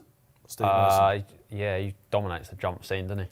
Yeah, but who's allocating the RPRs on Mondays? I don't know. I'm out of the jump. I'm out of RPRs. Me and They Rodders don't are trust done. you with it. Me and Rodders are done for the winter now. Because the Stone Series is turf's done. How's the power rankings going? Rod's power rankings? Well, it didn't do too well with Goshen, did it? But I don't know. But yeah, Maybe Annie Goshen's was early, early. didn't he? Yeah. That's a low blow. Yeah, sorry. could be watching. Sorry, Rodders, if you're watching, sorry, mate. That's his senior. Yeah, that's be doing my appraisal next week. Absolutely busted. I'd love to do your appraisal. We'd just have a laugh, wouldn't we? Hopefully that's what me and Rodders will have. We'll You'd do it go with for a Thursday beer, bear, wouldn't you? shall we? Yeah. Yeah. All right, okay. Thirsty The bear. train moves on then. An eventful, tough luck if you had McFabulous in your multis out there, guys. It's one of those in there. We like Goshen, as we mentioned. Oh my gosh, you don't know really how they're going to take to it. Fingers crossed then we just get a simple H14 that something wasn't quite right and he felt the prudent thing to do was to pull up McFabulous there. Right, we've got to go on back to Doncaster now. So mile 2, we stick with listed company. Black type all the way Barry on. We've got a very progressive couple topping the market at the moment. Yeah, Phillies race here. Misty Dancer 5.1, 6.2 Sweet Believer, something enticing is 10.5. Life of Dreams with Jim Crowley riding because everyone else is in America, 7.4. 10 Moon de Vega and Mellow Yellow 15. I like Mellow Yellow in it. We're going to back a winning place. It's 4 places on the Betfair Sportsbook. We're going to stick with the exchange, please, Robbie. It was only beaten 2 3/4 lengths over a mile and a half last day in Newmarket behind Madam Ambassador. Traded quite short in running, actually. Just didn't get home, I don't think, over the mile and a half. Back to 10 furlongs here. And its previous run had beat Misty Dancer, who reopposes here and has gone on and won 3 races since. But Mellow Yellow for me at 15. We're going to have 25 quid win, and we're going to look in the 3-place market and have 25 quid in the 3-place market. We're currently trading at around the 7-2 mark, 4-1. So, hats off for the king, hopefully, here. All right, the first leg of the each-way double we saw, wasn't it, in the Horace Hill. Was it Knighted? I think it was called, something like that. I can't remember, but that got Barry on. We got very That's excited. correct, yeah. Yeah, and then we went to a Pertemps qualifier where basically none of us should have bothered turning up because Charles Burns did. And so Mellow Yellow, the horse here, he has got the more fancied Sweet Believer in the race. But if you want to stick with Barry and get the trades in, that is the one for you. Hats off to the king, quite rightly. So as well, and quite an interesting horse this. I thought the other Haggis horse might be the one here, and I stuck it up. Now I've got bad memories of this horse. On Balmoral Day when we went off air on Champions Day, I was and my team were about to make all. You know where we're going with this. Yeah, I like this. I was about to make all in the Naps competition. You might want to hone in here, Rob. And Sweet Believer. I was doing work. Sweet Believer was the horse that we put up. As did Gary Owen, who's the daily record, who was second with us. And lot was said about that. Foul play! All that sort of Who put the selection up first? Gary did, but we gave him the opportunity to change it, which is a gentlemanly thing to do. The right thing to do. And he said, no, guys, on we go. And Sweet Believer, in the Balmoral, struck to the front, half a furlong out. I'm on my way to watch Watford Norwich, see us beat the Norwich, and I'm on the train. Aye, we're going to win the Naps competition. And out of nowhere, I'll never want to hear this name again. Shalia came and did us. 80 to 1 shot. And some hideous rag down the bottom shot from last to first and did us. And we only got paid out for second in the end. Would you believe it? Gubbed. Devastating. But I am keeping the faith with Sweet Believer. I think she might want this trip, and Adam Farrell will hold on to her for a lot longer now. Let's see who you like out there. Devo comes back on. Can we also get a word on? Can we get a word on? Hang on. Also known as from Poste. That was a What's this? Coffee book yesterday. Well, one that we won a point to point with sold to John Joe, and he half went to refuse at the last, didn't he? Yesterday. What? Oh, you're taking the Mickey, Devo, are you? Yeah, Devo's. So it's his third time lucky that you didn't win a point with. You sold him for absolute fortunes. Very little money. And he's like a 2-year-old, basically the equivalent. You knew how much life he had left in him. Was never going to go on. And but no, we're having a bit of a giggle about it, of course. Cause also known as was I don't know. He never. The vibe I was getting from the yard is that they think he's more a one for the future, if you know what I mean. He was still a big baby. There is one of John Joe's running tomorrow at Foss Last that you had that might go well, Copper Cove, they seem to like him. But yeah, also known as, I got the vibe that the vibes were lukewarm. But yeah, it was disappointing what he did, as in he jumped well the whole way around. But if I'm going to defend him, I didn't know if the Sid Hosey horse that fell at the last, whether that distracted him or something, I don't know. But yeah, he gave John Joe a spectacular dismount. That was your one. I saw Victory it. Hayes colours, yes. Oh, blimey. Yeah. All right, okay, there you go, Devo. You've had the word. But tomorrow, have a little look at Copper Cove, yeah, the at 2.5 Foss mile Lass. maiden hurdle at Foss Lass. All right, okay, all right, great stuff. Good to hear from you, Devo, out there. Right, back on to this race we do go. I thought Sweet Believer would be very solid here. Misty Dancer just keeps winning though, Rob. Do you like her? Nah, not really. I like Star Fortress at a massive price. A grey horse, another grey. Yeah, Rafe Beckett won the last 2 run-ins of this with big priced horses. His horses run so well this time of year. Finished last at York last time, but I can forgive any horse a bad run at York. And that Goucher Stakes working out superbly. I mean, Haskell placed in the St Ledger. The 7th was Mimic Q, obviously came out and won a Group 2. Yep. The 8th came out and won a listed race for William Haggis. It's good form. It's too early to give up on her, I think. She's a monster price. She's gone well on soft ground before. It's going to be a bit tougher than that. I quite like her as an individual. I remember when she ran on the July course. It was probably a bit quick for that day, and she pulled too hard. She looked like she was going to come and win over Marvin. She just got outstayed. I just wonder, she might do the world of good having sort of 2.5 months off and the old lightly raced Justify enough to colours. be a bit. Yeah, exactly. Big price, I isn't she? thought, I thought she was worth a tickle. Yeah. Under Rob Hornby, he's had a great year, isn't he? Again, all these memories of the flat we're getting. What wins this Poste? You're on a hat trick, God. Yeah, I got Something Enticing, second last year. Has had a wind up as well. Second run after the wind up, which we all like, don't we? Yeah, we do. Ran well at Newmarket last day behind Al Hassin, beat half a length. Raced on her own. What there was finished in front of the group that sort of raced on their own early doors. Like soft ground. And yeah, I mean, that's about it, really. All right. No, absolutely. Yeah. I remember Kills put this up a couple of weeks ago, I think, when it ran on into second. It looked like it was a winner waiting to happen again for the Baldings, who just always go all year round, don't they? I remember interviewing Andrew Balding not that long ago, just after Horsepower came out. And Did you enjoy that or not? What? Horsepower. I thought you meant the interview. Yeah. Decent, I did. yeah. You've seen it all now, We've had a yeah? word on it, haven't we? Oh, yeah, I liked it. Yeah, I watched it. I enjoyed it. Yeah. Yeah, I wonder. I don't want to be too harsh with it. You're a bit lukewarm about it, I can sense it. I thought the Baldings came across brilliantly. You're trying to get something out of me here. I can just sense The it. Baldings came across. Yeah, I thought Brilliantly. Annalisa and Andrew had seen. I love She was the star of it, wasn't she? Yeah, Absolutely, she's I think. great. Yeah. Yeah. All right, another social on screen. Fizzy Red says, fancy Moon de Vega in the next at Donny. So the other horse. I can see someone else out there who's with Posty as well, and so something enticing. Hang on, I'll give you a shout out in a sec. Steve McGarrett, good to have you out there as well. And you can see the questions coming in for the Racing Post social team as well. Can Frodon defy top weight to win the Badger Beer at Wincanton? No. Comes up next. You don't think so? You don't think so? It's straight out no. All right, it's a very short price. Interesting. Oh, we got that coming up. It's a Disagree. really good handicap, that is. Oh, I like one in that as well. We Do did you like like- one. We Ooh. liked one, but it doesn't run, does it? Well, Slipway, Yeah. but I had 2 in it, so that's left me on 1. Yeah. Oh, well, I'm going to tease it now. Right, okay, we've got to go back to Donny. This is going to be sloppy, and it's going to be, I would imagine, slow motion finish. Now, this will give us an idea in around about 2 hours' time, when the November handicap concludes this show, where they're going to go. 10 out of the last 10, I think, have been in double figures. Double figure draws, yeah. Yeah. And I thought Tritonic was a bit of a price in that, actually. Top weight. It's Yeah. fold off. He's got Cam Hutchinson taking off 5. He'll go That's through true. the ground, I think. He True. beat Goshen last time on soft ground at Goodwood, didn't he? Which is, I think The only thing, someone made an interesting point that he and Metier, are rated basically the Yeah, I same see, over yeah. hurdles. Yeah, but yet one's on shown the they flat. can run and one's been off for a little while. True. You don't quite True. know. No, I agree. I think Metier is more of a mudlark than Tritonic. I as quite well. wondered how Harry Fry's horses are limbering up at the moment as well. We're about to find out that at Aintree, I think. Or we're not doing. No, we're not actually doing that race at Aintree, are we? The 136, but he's got Rioja in it. Let's have another social on the screen from the guys in the gallery coming through.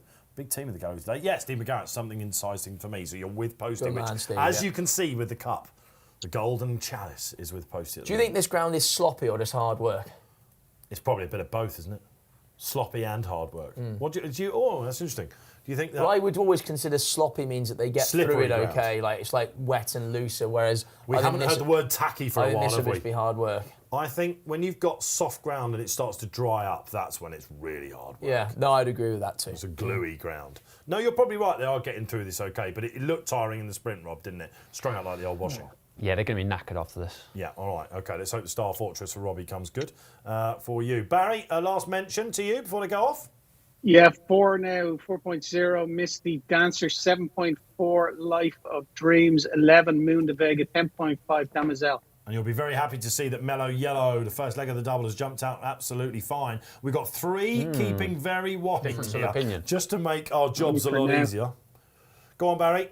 Oh, and switch over. 3 becomes 2. Yeah, And okay. two becomes one. Yeah, so okay, yeah. So Spice basically, Girls, David yeah. Egan, one of those two, has gone. Hang on a minute, what are we doing here? Is it Zabaranda? Is that Jason Watson that's planning low furrow? I think it's Aberanda, yeah. It's mad. If he from pulls this 16. off. David O'Mara, all right. But out in front, it is Damoiselle, one of two Gosden horses here for Group 1 jockey Rab Havlin. Top year, career best year for Rab, which is great to see. The Fancied Life of Dreams, Jim Crowley on the inside. Star Fortress, looking for that one. Got a lovely posse there, Rob. Yeah, I like that. I like the way it's panning out at the moment. What about you, Posty? Something Tyson was had to be chased away to hold position, but looks okay now. Yeah, all right. And again, you don't want to show your cards too quickly on this one. Will it be a case of getting first run and finding the others getting in his slippy stuff in the rearview mirror? Let's find out as they go in. I'm expecting them to come and sort of join Jason Watson here, guys, I think. Oh, yeah. Yeah, Misty Dancer, the favourite, again, a winning machine for the Christmas since it got on turf. Absolutely poised to strike. Something else catching my eye there. Pink Carnation, the Archie Watson horse, first time blinkers. Danny Tudhope would have been watching on dramatised last night, wouldn't he? She ran a blinder. She ran a cracker, got a lovely ride from Ryan. No At the excuses. breeders. We've got a bit of time after this race, guys, so we'll maybe put up some breeders' horses for you. Oh, I tell you what, Rob, you're going all right. Yeah, no one's really committing yet, are they? I'm They looking don't for want Sweet to go Believer. through too soon. Sweet Believer going okay. Oh, yeah, cruising. Quite a few of these are going well. All right, Barry, we've got 2.5 furlongs to go. Yeah, Misty Dancer favourite at Come on, 7-4 Star in Fortress. running, something enticing 7.6, and Go on, Star Star Fortress Fortress. 3.4. 3.4, whatever happens here, but I Dig think in. he's found one here, Robbie Wilders. Come on. Something enticing's the closer, Posty. I was going to say, go why away. not? I don't No, care. Something here enticing. we Come go. on. Excited now. Come on. Sweet Believer's Come on. coming. He cannot my possibly be God. on a hat trick. Come Damn, on, back, oh, no, back. there's a closer. Come on. There's another closer coming. Posty, I think you're Come going to on. get dubbed. Look No, at we're this gonna get precise chin. thing. Come on. You can't get chin. Come can you? on. Oh, absolutely rowing away. No, hold on. But Oh, not to be no. denied. Have you ever heard such scenes from Charlie Post on this show? Never say we don't shout home a winner. I'll tell you what, Sweet Believers run a blinder. Robbie Wilder's just basically It's teed just it up stopped. beautifully Just for stopped. us. Listen, you made your move too soon. Your career Yeah, is basically yeah. summed up Story in of one your life. sentence there. Precisely, he's run a blinder in second. Sweet Believer was How's third. she not finished in the places? I tell you what, that was a changing fortune final furlong, Barry Orr. Yeah, Sweet Believer traded at a low of 4.5, which is 7-2. Your winner traded at a high of 19.5, something enticing. The second horse, precisely, that ran on at the finish under Neil Callan, traded a low of 1.27, 7-2 on. Okay, so you thought you had it there, Rob, didn't you? And then the yeah. pudding got you. Trade at 2-1 in running. It was a good selection. shout. It was a good shout. selection. It was a good selection for all Not that. just not good For all enough. that no one will ever remember it. Sweet Believer ran on there. I think she's also going to have more to offer next year. But fair play to you. Yeah. 3 winners Having in a some row. day, mate, to be fair. It's going all right. Credit to I know. He's got to drive home as well, which means it'll be, a quick route back, will it? Feet up tonight, telling everyone how well you've done for the Breeders' Cup. Yeah, exactly. Yeah. Yeah. No, quite right. All right, the Breeders' Cup, of course, not for everyone, but we absolutely love it. And I don't know, are you with anything? Were you with anything last night? Aidan O'Brien, double? I had a little double, yeah, on the two O'Brien horses, yeah. Yeah. Oh, fella's on fire. Yeah, it's been a good couple Oh, of here days. we go. Hang on, let's just bring it back to Wincanton, guys, because Jamie Bartholomew comes on. Jamie, great to have you, and thanks for this. Sanding on the bends and takeoff landings at Wincanton due to possible slips and slight delay and to the Badger Bears. All right, slight delay, no problems. And we should also say that Fabulous was fine, wasn't he? Yeah, well, by all accounts, I think it was reported on social media that he was led away and seemingly looks fine. Lives to fight another day. I like which is Stone the Age most in the important. turf. You like, do you? Yeah. I just think twice he's ran in America, he's had bad draws. He's drawn, I think, 3 tonight. He looks like a proper horse. Obviously, he's got the colours, hasn't he? Yeah, and he ran all right in the Champion Stakes. Did he? He wasn't beat very far. He finished 5th, but not beat very far. Yeah, you're right. He did now. After making the run in. You just think about Baybridge and Bay, don't you? What do we make it as a meeting quality-wise? What, There's a this curveball I just today, threw you. or like No, this yeah, meeting, or in yeah, general? Yeah, no, tonight. I mean, I love it. I mean, are we Best are we, horse in the world? Yeah, I mean, Some which people are is saying- very exciting. Yeah. What do you think Flightline's going to do? You come back to Oh, you. yeah, now, we were Rob. chatting about Flightline earlier, weren't we? You think he's a big price Yeah. at 2 Well, isn't he... He's got like more than a stone better than anything else, hasn't he? Are we seeing a lot of multiples, basically just including the word Flightline data, Barry, at 9:40? People just thinking they can pop the corks already with this one. I don't know. He's captured the Americans' public's imagination, not so much the public on this side of the pond. Obviously, there was the whole who's better, him or Baid, but Baid blotted his copybook on Champions Day in Ascot. But yeah, obviously he's a very, very good horse, but it's hard to quantify just how good he is, really. And if you're not into the dirt racing, well, then it doesn't carry any water for you, really, does it? He got Life is Good in against him. Yeah, but is he a mile Yeah, up? but maybe, exactly. But There's the stamina. 8:40, the race that comes two before that is, of course, the Turf, which is, I think I even call it our race. Wasn't it great to see Charlie Appleby and Will Buick win Lads, the they've first? jumped off here in Aintree. I'm not. We're not covering this, Is Barry. this? I'm not sure we're covering we're not this covering race, it, Barry. are we I not? don't think we are. Yeah, there's some confusion because you sent in the selection for this. And We saw you snuck in a 12th We're all race, like, Barry. what's going I'll on? be cheering home Dr. I mean, Ken shall- here. I mean, shall we cover- it sent panicked in through us all, Why Barry. did we not? Yeah. Why did we not cover it? I'm not. It's not Well, on TV, don't I ask me, think, mate. is it? Sam Hart sent out the running order. I Yeah. don't think it's a terrestrial race, is it, Barry? Tell you what, why don't we cover it anyway? Is it not? Right, okay. But right, yeah, it's Barry not the likes rest of us. Dr. Ken. I think we can tell that Barry likes one in this, viewers, and it's Dr. Ken for those of you that don't know. Who's you was a probably know a massive bit about drifter. this horse, don't We you? broke him in, yeah. This is how versatile we are on RP Live, yeah? We can cover switch races. seemingly. Yeah, we change running orders like that, yeah? Yeah, and I want this will be interesting with Harry Fry's Metier in mind, because I'm not totally sure how his horses are running. He had a very fancied horse that was supposed to put it up to a Nichols horse called Knowlesy Road or Knowlesy Lane at Chepstow, a pointer, and it went out very quickly, that horse, having duelled with him. But we'll just keep an eye on that. So Rioja, of course, the horse that is leading as a favourite. But Dr. Ken, this is a station yard graduate. Well, no, not a graduate, but we broke him in for Ollie. I mean, he was an expensive store horse.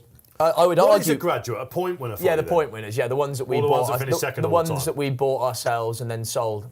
All right, okay. But I mean, I think they always thought a bit of him, Charlie. They did. You No, know, Barry, he was yeah. a decent enough novice, but Yeah. whatever he did, like this year and next year, are obviously going to be pivotal for him. But I think he was a bit weak last year, was he? completely right. Yeah, and he's a massive big frame of horse. You can see that there. It is a bit odd how they're not covering this, considering they're covering pretty much everything else today, aren't Yeah, they? it is. Yeah, and it's a good race in its own right. Small field, but like some potentially talented horses. I'm chasing hoping the them. Gunside Ridge does a good one for Murph later on at 3:18, by the way. The market's on screen, by the way, so we are going to take this in. But we can still talk about the... Shout out to the production. Shout out to the production team. They're sorting that not out. bad. We've got a top team in today. Yeah. The I've never big known how team are these in. graphics. I'm going to have to ask the guys another time, but I've never heard how these graphics work, how they update the price and stuff. And You could have some work experience. You could... please, yeah. I'll book in for that as well. I'm terrible on the computer. Switch of career. They said check your iPhone. They've sent you a message on that.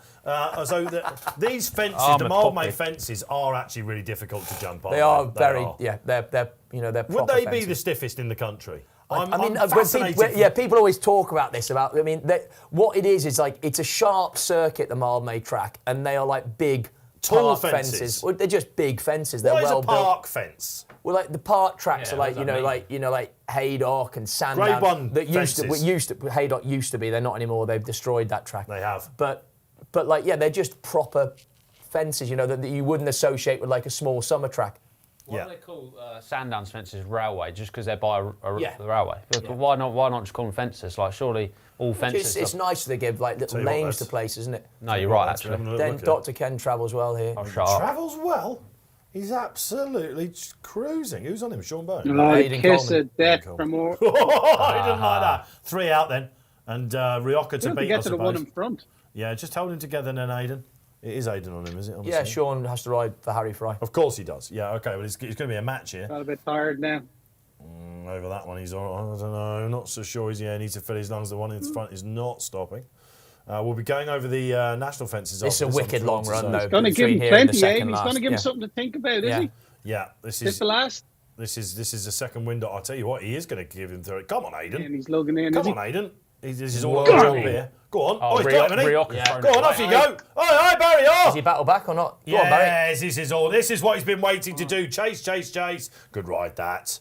I'll tell you what, Rioja looked like he had a he's He's not started really- over fences for him. Yeah, He's lovely. Brilliant Oh, there. yeah. He jumped like a stag. big old horse, Maybe not isn't he? great omens. Yeah, I mean, like he's starting off 123 there. I mean, he got to what, 123, 130, yeah, he 130 now. I mean, Yeah. he could look for a nice pot, Barry. I'd have thought after that, couldn't he? I'll tell you what, there's an advert for getting yourself broken in at the station yard then, which is Poste's yard. Well, congratulations. You're going to get a little...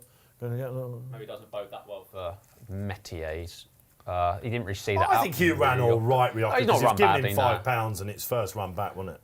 Yeah. I would say as well, talking to Ollie, I think he thought a lot of his just needing the run a little bit at this stage of the season. So the fact that horse has gone and done that, and like he'd be a big lad to get fit first time, I'd imagine he'll improve plenty for that. I interviewed Ollie prior to the New Year's Day card at Cheltenham, and he told me that was one of his better chances. And Hillcrest slammed home in that. And he was a massive drifter, and he never turned up. But that is a horse that has been crying out for a fence, isn't it? Yeah. All right, nice, rangy, scopy horse. Hopefully a precursor for Gunsight Ridge to come in the 318. We'll be going to the national fences next at Aintree. Where are we going next, though? It's the 150, isn't it? Of course, it is the Badger Beers. Time to pour it on.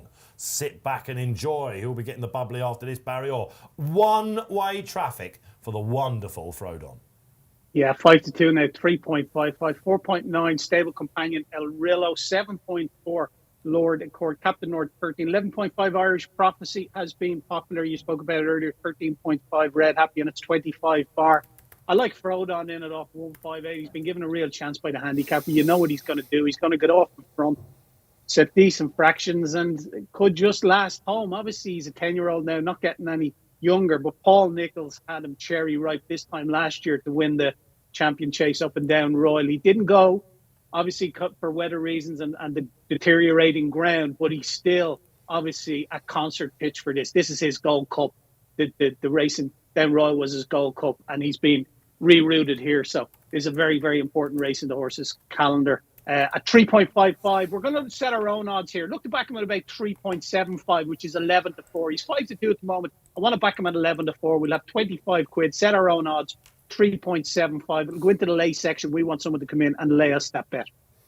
Thank you, Barry Orr. This has been going since the 60s, this handicap. It's been called Badger Ales, isn't it? I think I preferred it when it was Ales. Badger Ale up to only a couple of years ago. It rings off the tongue a bit easier than Badger. I still call it the Badger Ales. Tell us who won it in 1965 or something, probably a good horse, was it? 1965 was Delanist under Jimmy Fitzgerald for Earl Jones. Yeah. It's right up there. Don't you worry about it. Let's have a look. You were in short trousers then, were you? Well, it was a glint in the eye, I can tell you that much. It's a long time since a 10-year-old won it. Not this century as a 10-year-old won it, and 12 have tried in the last decade for 2 places, but I very much doubt we've had a 10-year-old of the calibre of this chap. Nah, this geezer's different. We've got to just dismiss that one, I think, haven't we? And we know it's the famous Paul Nicholls line, isn't it? Like he said when he went to the JM1 and beat Galvin last year in the Grade 1 champion chase. It's not been called that for a few years, is it? It's always the JM1 to me. 3 years, yeah. Yeah. The Ladbrokes doesn't sound as good, He's does it? off for his life. He's ready to run for his life, isn't it? Is the comment. And I will have Frodon ready to run for his life at Down Royal. And he basically broke them last year, didn't he? He could well do it this year. We'll find out what the panellists think. Barry thinks he's going to land the gamble. Paul Bakewell says Frodon looks too good to be true, so I'll skip him. Interesting. Now, why is that now then, Paul?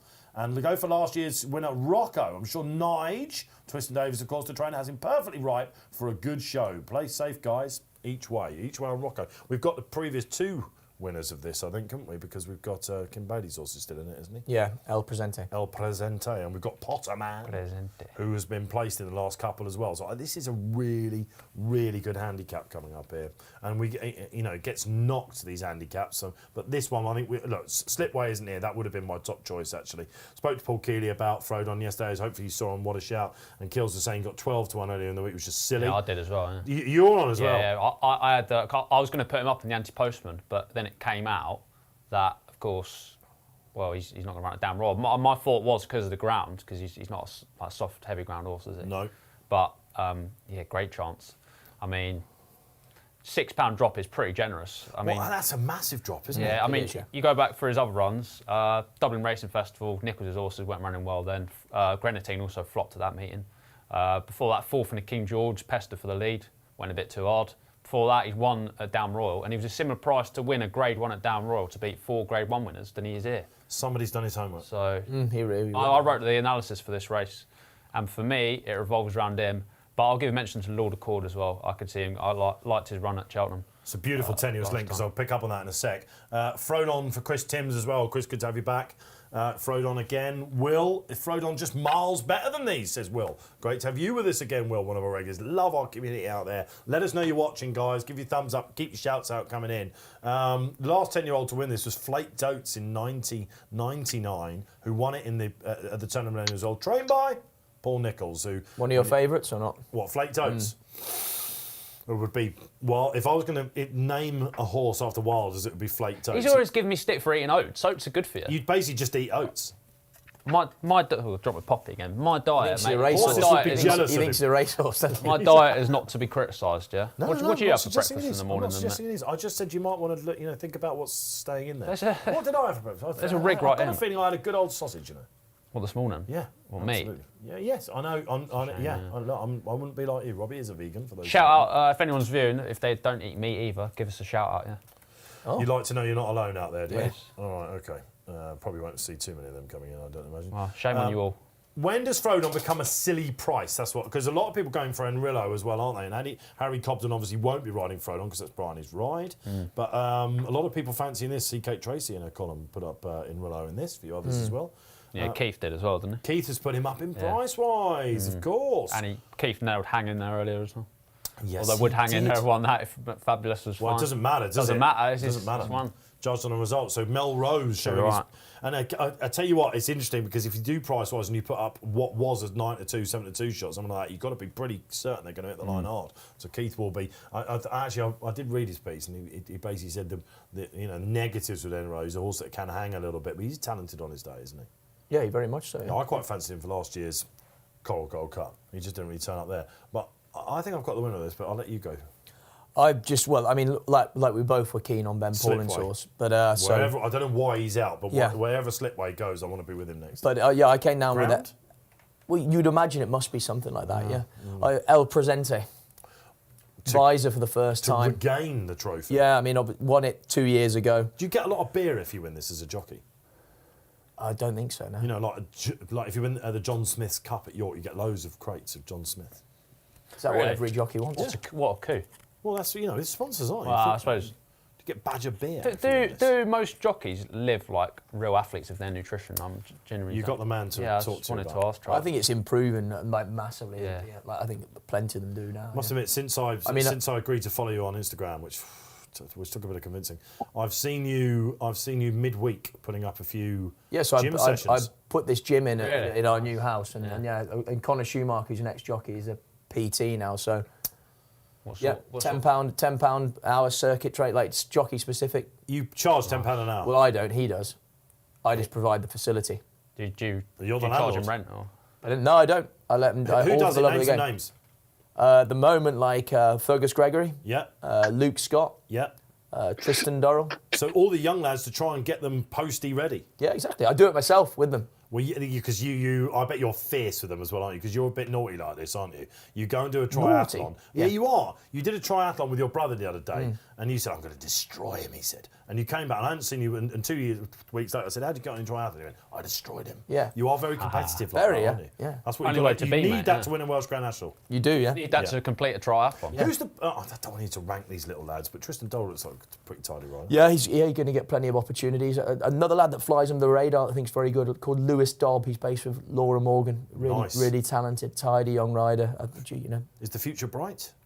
Of course. Good. All right. Okay. Oh, of course. All right. Of course. All right. When does Frodon become a silly price out there, guys? That's what I wanted to ask you. 7-2 now. If you just tear up the 7-2. rule book, 9-4. Is he 9-4? Yeah. 9-4 hard in the exchange. It's 3.2. 2-1 under pressure. Yeah. Woo! That's Yeah. got me going. 2-1. Sorry, is he under your pressure. selection pro now? Here they come. Here comes the draft horses with your beer. Absolutely. I'll tell you what. I'm hoping Richie McClernand will be the one getting drunk tonight because I think Lord of Corp will back up his. He doesn't job drink. here. Richie? No. Doesn't he? Ah, Teetotal. Mm. There you go. I know his uncle actually, funnily enough. He likes a bit. 7-year-old, Lord Accord, ticks every box for this. I tell you what, 6 of the last 10 had arrived here, having won last time out. It is a handicap that traditionally goes to a horse ready to keep firing. It's not one of those where something's been plotted for it. They've shown their hand. Are you a big trends man? In jumps racing, I am. Give Kevin Morley a shout at every show we do. The excellent Kevin Morley, Robbie. The He excellent. is fantastic. He took over from Craig Thake. He's done a fantastic job ever since. And he gets it right more often than not, Especially, I do like trends over jump racing. I believe that jumps trainers are more creatures of habits than others. I believe that weight ranges and things like that in these handicaps mean everything. Simon O'Neill's. Oh, can come you on. eat wafer thin ham if you're a vegan? Simon O'Neill, don't make jokes like that, mate. I Come don't on. know. Can you get vegan ham? Yeah, you can. Yeah, you can Yeah, get there you vegan. go. You can get vegan everything. Yeah, but certainly not ham itself. Right, I had some cashew cheese once that a vegan chef Cashew made. cheese. Cashew cheese. I'm going to blow your mind with that. Is cashew's not a nut? Yeah, they don't make cheese out of it. Curd, make curd of it. Yeah. Shout out Google to Linda McCartney, Hoist and Duck. It's so nice. It's just so realistic. Is it? Stick that in your curry. Stick that in your Asian dishes. Yeah. Oh right, okay. We're That's finding out lovely, a lot about the Linda wildebeest. McCartney, excellent protein range. All right, okay. All right, fair enough. Vegan beer? That beer is vegan though. Oh, you got lucky there, didn't you? Yeah. You changed the goalpost for that one, I imagine. You got to be careful with some wines because it's fermented in fish guts. Oh, there we are. But all right. read the labels. Sauvignon Blanc's fine. So. Never bothered me, obviously. Put me off. No, exactly that. And then obviously vodka's made from potatoes, skins, so... You can get that down, can you? You don't want one of them. I've seen you on Just one a of them. bit. Well, I'm more of a I could gin see man. him with a neat vodka. All right. No, neat gin. Neat gin. Ooh. Yeah. I quite like the taste of gin.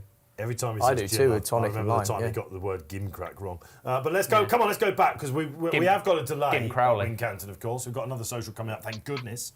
Devo brings it back, and Liam Harrison, the claimer to keep on side this season. Yeah, I mean, he's part of the Fergal O'Brien team. I mean, I would argue he's wanted to keep on side, but he kind of had a breakthrough year last year, didn't he? You know? So he's already known. Yeah. But what Devo, I guess you're saying is when you see him in a big handicap on a fancied horse, it's For sure, yeah. it's going to give you a big hand. I mean, look, as in the Fergal O'Brien team over the next 2 or 3 years is going to be changing, is it? Because I can't imagine Paddy Brennan's going to go on forever, you know. So they are going to have to be looking to the future. He's not showing many signs of stopping, is he? He's a remarkable specimen of a man. Shout out to Tom Barras on the live chat saying, Robbie a vegan, ha ha ha ha. What's funny, mate? Yeah. Oh, hang on a sec. What's funny? Let's keep this. Let's keep this. Queensbury rules, I think. Queensbury rules. Yeah, no biting or gouging. Neil Francis comes on and says a tentative tenner each way on Irish Prophecy, and hopefully you've been listening to Paul Keeley and his Saturday Scissors, and Paul has put this up along with all of those back thrown on because he ran in this race last year. I fancied him in the race last year. He's got to have decent ground, this chap. Emma Lavella's already taken out the Rising Stars, so she's on a quick double here, and he has been campaigned differently for it. Can also Are you worried see about him the going pace well. battle for Frodon? Well, what's going to take him on? That's a great shout. What is going to take Red him on? Happy? I couldn't find much when I was looking. I was the rank outside as a front runner. If you believed in Go on, Frodon Tom. at the start of the week, you just saw him getting everything out of its rhythm. Yeah. Which is what he did in the King George, wasn't it? He just jumped so well. If he's not pestered, Neville's Cross is the one that's away from the others guys. I'm delighted to. And Irish Prophecy. Lord Accord, will he not go forward? He can be up there. I just thought he looked like a horse that still had another good one in him last No, time. but I'm like saying I he'd say. be up there with the pace. So, I mean, looking at them lining up, it looks like Bryony's going to line up Frodon widest of all. Well, that's And a good move, isn't it? Well, yeah, 'cause she's obviously not going to want to get trapped down the inside if he can't dominate. Are you suggesting if he doesn't lead, he doesn't win?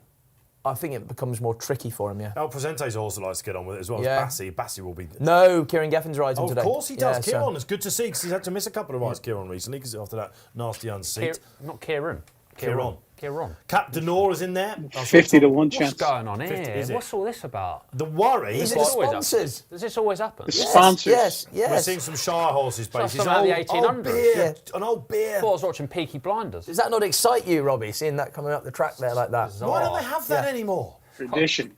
Absolutely. bizarre. They still bring the the old barrels coming They up. still bring the beer to Dave's local Well, like that. horse and cart. don't they? I would Yeah. love Yeah. it if one of those rocked up Yeah. outside my gaff. Yeah, I'd happily Well, sit there's there and talk something about the different, 325 at Wincanton. a couple of with them. barrels of beer on the back. What Yeah. a weird tradition, though. isn't it? Absolutely marvellous. Not at all. Well, what do you not think at happened all. before cars, Robbie? Yeah, exactly. True. Listen, we're seeing this, and great to see Exporting that. horses. Great Yeah. to see that. Let's hope they didn't actually. They're have like them on the Suffolk dump truck. punches, those horses, or something like that, aren't they? You know, lovely. Yeah. Of course, the one that you've got to worry about is Red Happy, isn't it? Yeah, With Phil Armstrong on. he's definitely going to go Do you forward. reckon Pipe's gone out there and said, just put it up to Frodon, will you?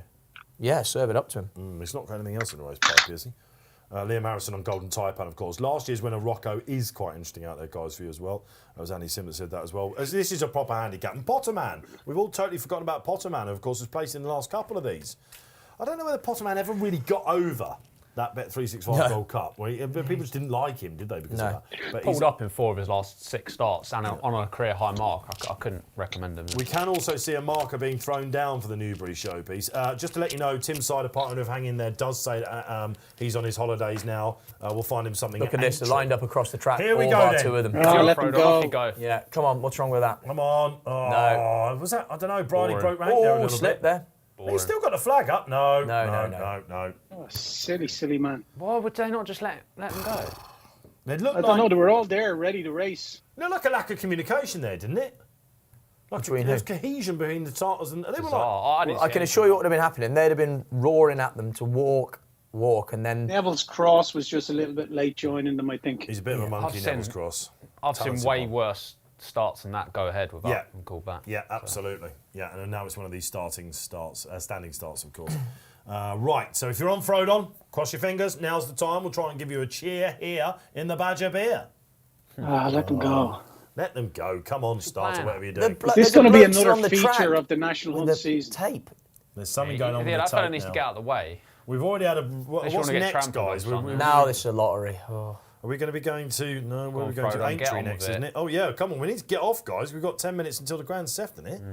Right, we are off. Yeah. Fantastic scenes. 7 And what's minutes. going to put it up to Rillo Frodon? putting it up to Oh, Frodon. Frodon You wouldn't jammed want on to for see that first. now, would you? I mean, Harry Cobden won't be on Bryony's Christmas card list, I don't imagine, because the stablemate's putting it up to him. On the inside is El Presente, keeping wide Frodon at the moment. Poste, Rocco up there as well. Yeah, Rocco's That's up lovely there. leaks from Frodon. In Rillo, yeah, Red happy, like surprisingly, has dropped in mid-division, but I mean, a proper gallop on as we kind of expected. But if you're a Frodon follower, you're happy, aren't you, at the moment? I don't know. Let's go to a Frodon follower in Barry Orr. Yeah, the market does it. The market 8 to 3.8, so 8 to 11 to 4. Had a Betfair SP nearly 2 to 1, 3.13, and Rillo 4.4 is shortened. Lord Accord at 5.8 is shortened as well. 16 El Presidente having the Betfair SP is 60, so market liking him. But he's adopting the tactics you'd expect from him. He's got a lot of letters in his, in his form, but Charlie likes him. Charlie, are you on a full-timer? Well, I'm on a This is full-timer, yeah. disgusting. And you're out in front as well. And how many times do we see these long-distance handicap chases on a Saturday here on Racing Post Live dominated? If you from were a the front? trainer of staying handicap chase, would you just say, just make all? Just treat the first couple of fences like a 5-furlong sprint and we'll win. Yeah. Yeah, Frodon's taken out him now. Well, I was going to ask you, Robbie, can you look through on the Members Club, please, his profile? Because you've got time to do this as I'm talking away. Course, yeah. When was the last time Frodon won a race that he didn't make all in?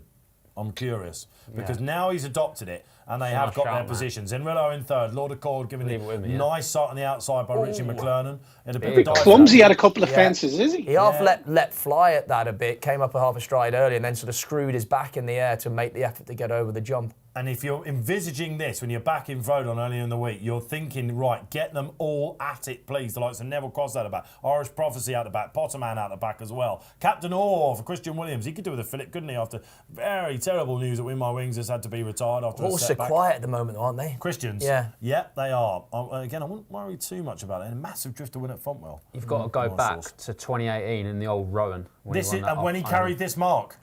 No, when he That's lost right, yeah. one, not making the running. Yeah, that was but off this mark. then. Oh, yeah, this no, mark, it was. Yeah, 158. 158. Yeah. You're right. Lightning striking twice. OK, Barry, we're about to enter the home straight for the first time, going what will be the fourth last next time out. Frodon has just about got up there, but El Presente is eyeballing him.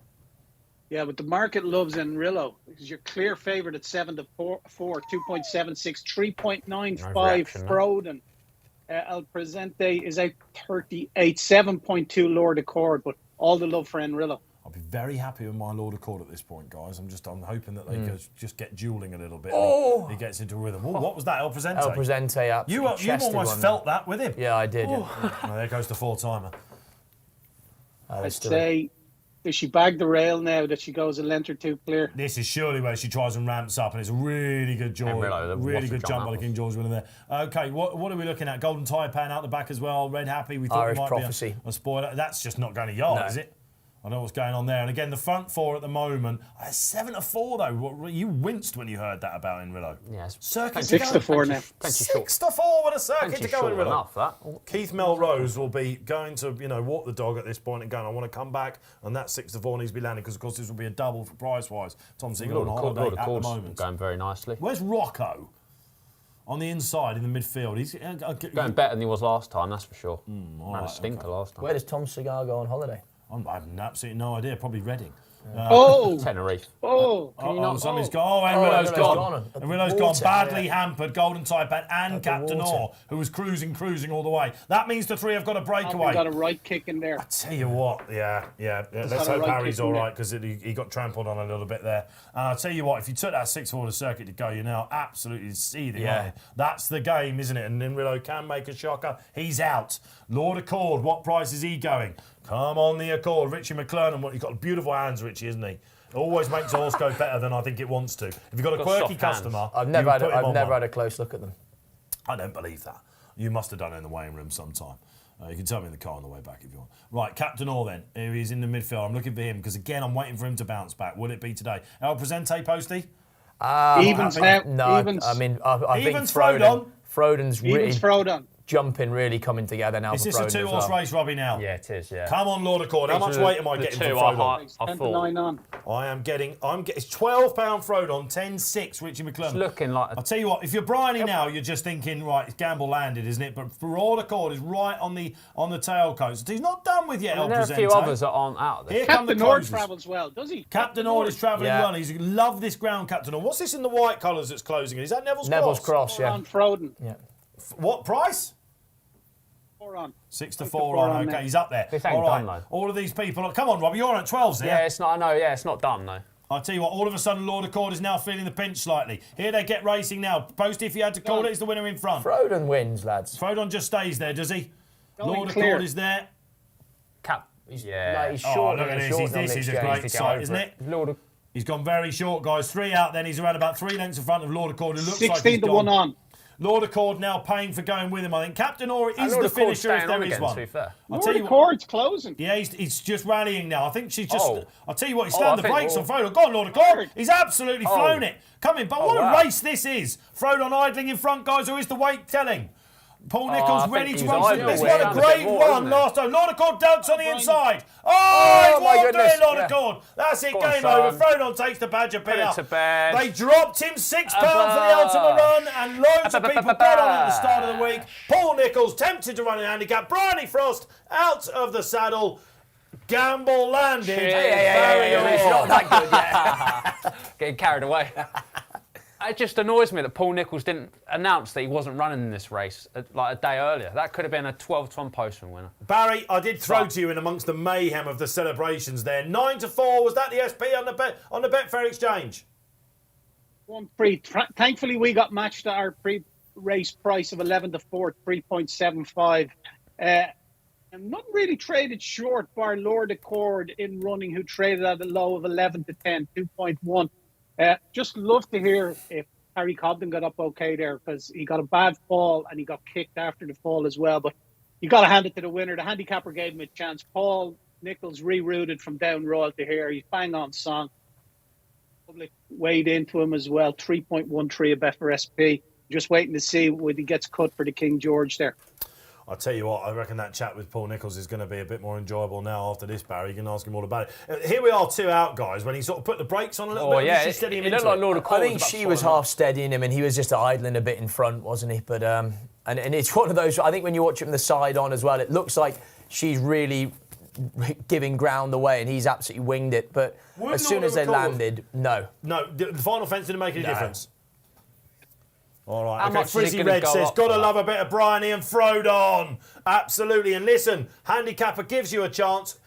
Top horses in handicap company. We were saying it all last season. We wanted to see it. You've just got it. Hats off if you went for it. I was on the second, but I'm thrilled to see Bryony Frost and Frodon coming back in. Class has really shone here, guys. That was superb, wasn't it? We must go now, though, to one of the spectacles of this season. It's the Grand Sefton. 2 mile 5, national fences, huge field barrier, wide open market. Just a 20 from 33 for the King George there, Frodon. Just to give you a little update. Yeah, the Grand Sefton, Lifetime Ambition, your favourite at 5.5. Al Dancer, Gazkill is 7.8. 8 Spirit of the Game, Senior Citizen 10, 11.5. Broken Halo. My fancy in the race was Cooper's Cross, who's a non-runner. My initial fancy was, but they've taken him out. But now is Broken Halo with Lorcan Williams in the plate. Obviously, the more rain they get, the better it is for him. It's his seasonal debut, 231 days, but Paul has his horses in top form. He says in his blog, which you can read exclusively on betting.betfair, the more rain that falls, the better for him. He finished the season with a 17-length winner last year, or last March. He beat Black Jerry. And the time before that, or 2 runs before that in Exeter, he had won easy. Won his novice chase on heavy ground over 2 mile 3. Jumps great. He'll be thereabouts in the finish. And he's a backable price now. He was initially 7-2 favourite when we first went up with this race. He's out to 11.0, so he's 10-1 on the exchange now. And heading north of that. So we're going to look to back him at 12, Robbie. We're going to look at 25 quid in the win market, 25 quid in the 4th place market on the Betfair Exchange. On the sports book here, they're paying additional places on the Betfair Sportsbook, but we're going to stick with the exchange. Yes, okay, all right, fine. All right, so a quick Nichols double. This guy was, of course, entered in the Badger Beers and would have ticked a lot of boxes for that, but the fact that obviously they're Frodon and Rillo for that, let's still hope that Harry Cobden is all right after that. We'll try and get our ease on the ground with that. We think that this young horse might just show his true mettle here. It's easy enough to back. We've got Lifetime Ambition coming over for the Harringtons as well. Posty, who do you like in the Grand Sefton? I like Al Dancer. As in he'd been a very talented horse. I think he went off favourite for a Supreme, and then was strongly fancied for a few of these big 2.5 mile handicaps around Cheltenham. Transferred to Sam Thomas before the start of last season, and he took a bit of a while to come to hand. But I thought his last start behind Layla when he was beat a neck at Newbury off a 1.43 was a solid run, and off 1.44 I think he's well handicapped. I think he's an economical, sound jumper. He likes to be ridden prominent, and I think over this trip, over the national fences, it really suits sort of prominent racers often. That have him on the inside. Yeah. I spoke to Tam Thomas a couple of weeks ago about this. I think Sam Twiston-Davies was really hoping to keep the ride on this bloke, but Charlie Deutsch gets on no problems there. No problem at all, Yeah, it could just be, I know they don't take the jumping that they used to, but it could just be the sort of horse that might ignite his interest exactly, again. Yeah. It's going to go one way or the other, isn't it, I think? And a marker 1.44, we know he can do this. Now, Robbie, you've done a cardinal sin here. A cardinal sin. Spirit of the games, yeah. He's got a bit of single farm payment about him. Do you remember that horse that always used to? Oh, man, hasn't he just? This is a horse, guys, basically. That is but like always ticking the boxes. This is an each-way race. Always looking. And Spirit of the Games. Do you think he's not going to finish in the first? This is a Melrose as well, isn't it? Melrose has done this as well. Yeah, he followed me in. Liked his run at Fakenham over 3 miles on his return. That stretches him that trip. He's got form around the fences. He's just very, very likeable without winning, and I think he's on a mark that he can win off, and we know he's going to be ready for this. Lifetime Ambition is a horse that I want to keep on side this season, but I've him down as a spring ground horse. I mean, his best runs have come at Punchestown Festival when it's quick and right up. But the money has really come for him. He was about 10-1 yesterday, and now he's favourite, which is significant enough. But I think he'll do well to win this on these conditions, Lifetime Ambition. Spirit of the Games never wins. Always looks like he's going to win. But yeah, Keith Melrose, price-wise, has gone for it. Robbie Wilders has gone for it. And the excellent Kevin Morley. Well, why are you not saying the excellent Keith Melrose and Robbie Wilders? Well, you've got a long way to go to be Kevin Morley, mate. You've got to be. Cobden, we're hearing, has limped away, but he looks in one piece. Good news. Yeah, good news. Good news. 2 for Gold is interesting. He shaped one in last year's National, didn't he, until the stamina gave way. He's quite interesting. But I thought last year's second was the solid play in this. I was with Barry, actually. I thought Cooper's Cross would run a blinder. I was disappointed to see him come out. And so I've switched on to last year's second. Spoke to Max McNeil, as hopefully a lot of you've seen this week. Great interview that was with Max, one of the big sponsors of the game, and Colourful owner. And he's up there hoping that this chap goes all right. He hasn't had a prep run, which he did have coming into this race, but he's definitely on he's on a mark where he can go well. And you just know that I just like horses for courses, horses for races, isn't it? Yeah. I thought he'd go well. We don't want it too soft for him, though. I think. Is that a concern then, or not? I think he would ideally like it slightly more on top, and it is all about the Topham for him this year. He'll probably have a winter break, come back in the Greatwood chase at Newbury like he does, and then go to Aintree as well. Socials on the screen. Let's see what we've got. Anil Supali comes back on. Lifetime Ambition and senior citizen each way. Lifetime Ambition, Barry, this time last year was talking about Drinmores and stuff, wasn't it? He, again, not quite like Frodon in the Badger Beer, but he could just be a class above if he puts it all together. Yeah, I think last year they thought he was really going to be top-notch. He finished second on his chase debut on heavy ground at Naas, and then he danced in Limerick. He went to Punchestown with him in April, and I'm not disappointed. He was a 12-1 chance behind Capitano, but I think this is his trip. I think last year they tried to stretch him out a bit. I don't think we'll see him at the 3 miles again. I think 2.5 miles, 2 mile 5 even might stretch him just a little bit, but they think an awful lot of him. Yeah, they do. And you kind of wonder whether this is a sighter for something. I don't know. It's a tough one, isn't it? Mac Totti, of course. Lifetime ambition? Well, Mac Totti did the Sefton. Well, the top quote and is double, the aim at the end of the season will hopefully be the Grand National. Yeah, so that's what I mean. It's just like. But we just need to give him a spin over the fences beforehand. So this is a sighter, according to connections, and yet here he is as a 9-2 favourite. What do we know about his third favourite for the Greenhalls and Josh Guerrero? Guesquiel. Came from France and was actually running Hunter Chases last season. And then again, sort of enterprisingly, they've taken him back over to France, and he won round Auteuil last time out in, I think, a conditions race or something like that. So yeah, an interesting profile, really. You know, absolutely, and an interesting but they one to are get into, isn't it? They're going much better again this season. The Green or Guerrero trick team, you know. Yeah, all right. Well, there's obviously a little bit of a delay. I don't know if we've been waiting because of the Badger Beers or whatever, but we should be off and running now in the Grand Sefton, and we're not. Reminder of Weird, isn't it? Why? On adverts, like what's going on? I'm not sure, but because of course thankfully we've got a bit of time before we go back to. Of course, we go across the RSC to join you, Barry, down Royal. Let's just have a little mention of that, Barry, in case it does get tight. Conflated has been absolutely friendless in the exchange market, but his Envoy Allen looks like he's a buzzer. And last year's second, we've just seen the previous year's form advertised with Frodon. Galvin, the one they all want to know. Yeah, he's odds on now, Gavin, 1.90, so 10 to 9 on, 5.5 Envoy Allen, conflated, like you say, friendless. Had been a 7-2 chance, 8 to 7.0, Kenboy 10.5 and 13.5 Beacon Edge. So there's only the 5 of them there, but it's a quality renewal of the race. Gavin, you know, he's going the same route as he went last year. I just think the track doesn't suit him. I think something with a bit of toe could just do him. I'd be a layer at that price. Ooh, you've been teased then. Okay, it's 232. I really wanted to say 230, but it's 232. Like this is 211. I really wanted to say 210. It doesn't make any difference, does it? It makes no difference whatsoever. So why are they doing it? 214 nearly. It's just absolute bugbear of mine, that. You could get me going on that one. I mean, it'd be better off if they just tried to make them actually go off on time than worrying about changing the times to 211 Willie Mullins comes and and 101 101 and says, you know, it's just how they make the time shorter. Well, why couldn't we do it if this is the case? Because no one seems to respect the race times, do they? Just go off when they're ready. Just go off when you're ready. Yeah, that's what they seem to be doing, which is absolutely useless for the game, basically.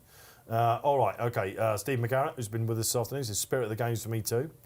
This will be the day, won't it? Because I've tipped him so many times, and I've finally given up that ghost, Steve. So that'll probably bore you a little bit more, because you know what it's like. Sod's Law is the biggest thing in this game. Loads of you watching out there this afternoon. This is Race Post Live. Myself, Dave Orton, Charlie Post, the anti-postman, Robbie Wilders, and the big hitter himself, Barry Orr, is doing great stuff for the Movember we go to now, of course.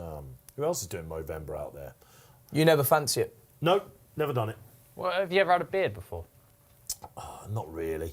No? Not really. Not like yourself. Thank you. Not like yourself.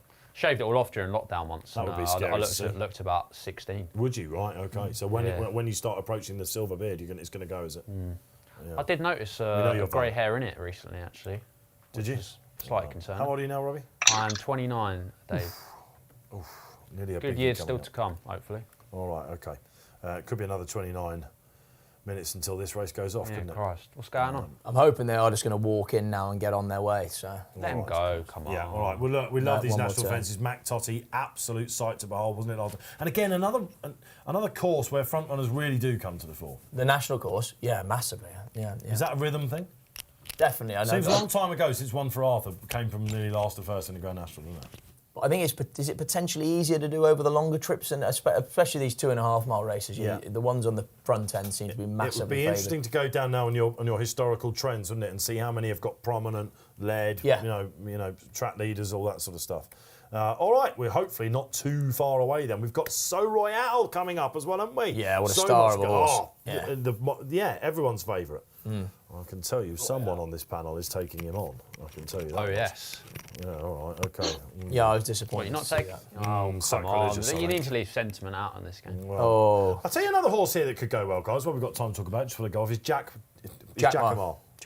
From Milt Harris. He's a horse that finishes really strongly, so if he doesn't get too far off... Oh, here we go. This is an absolute certainty, isn't it, for a standing start? Nah, we're good.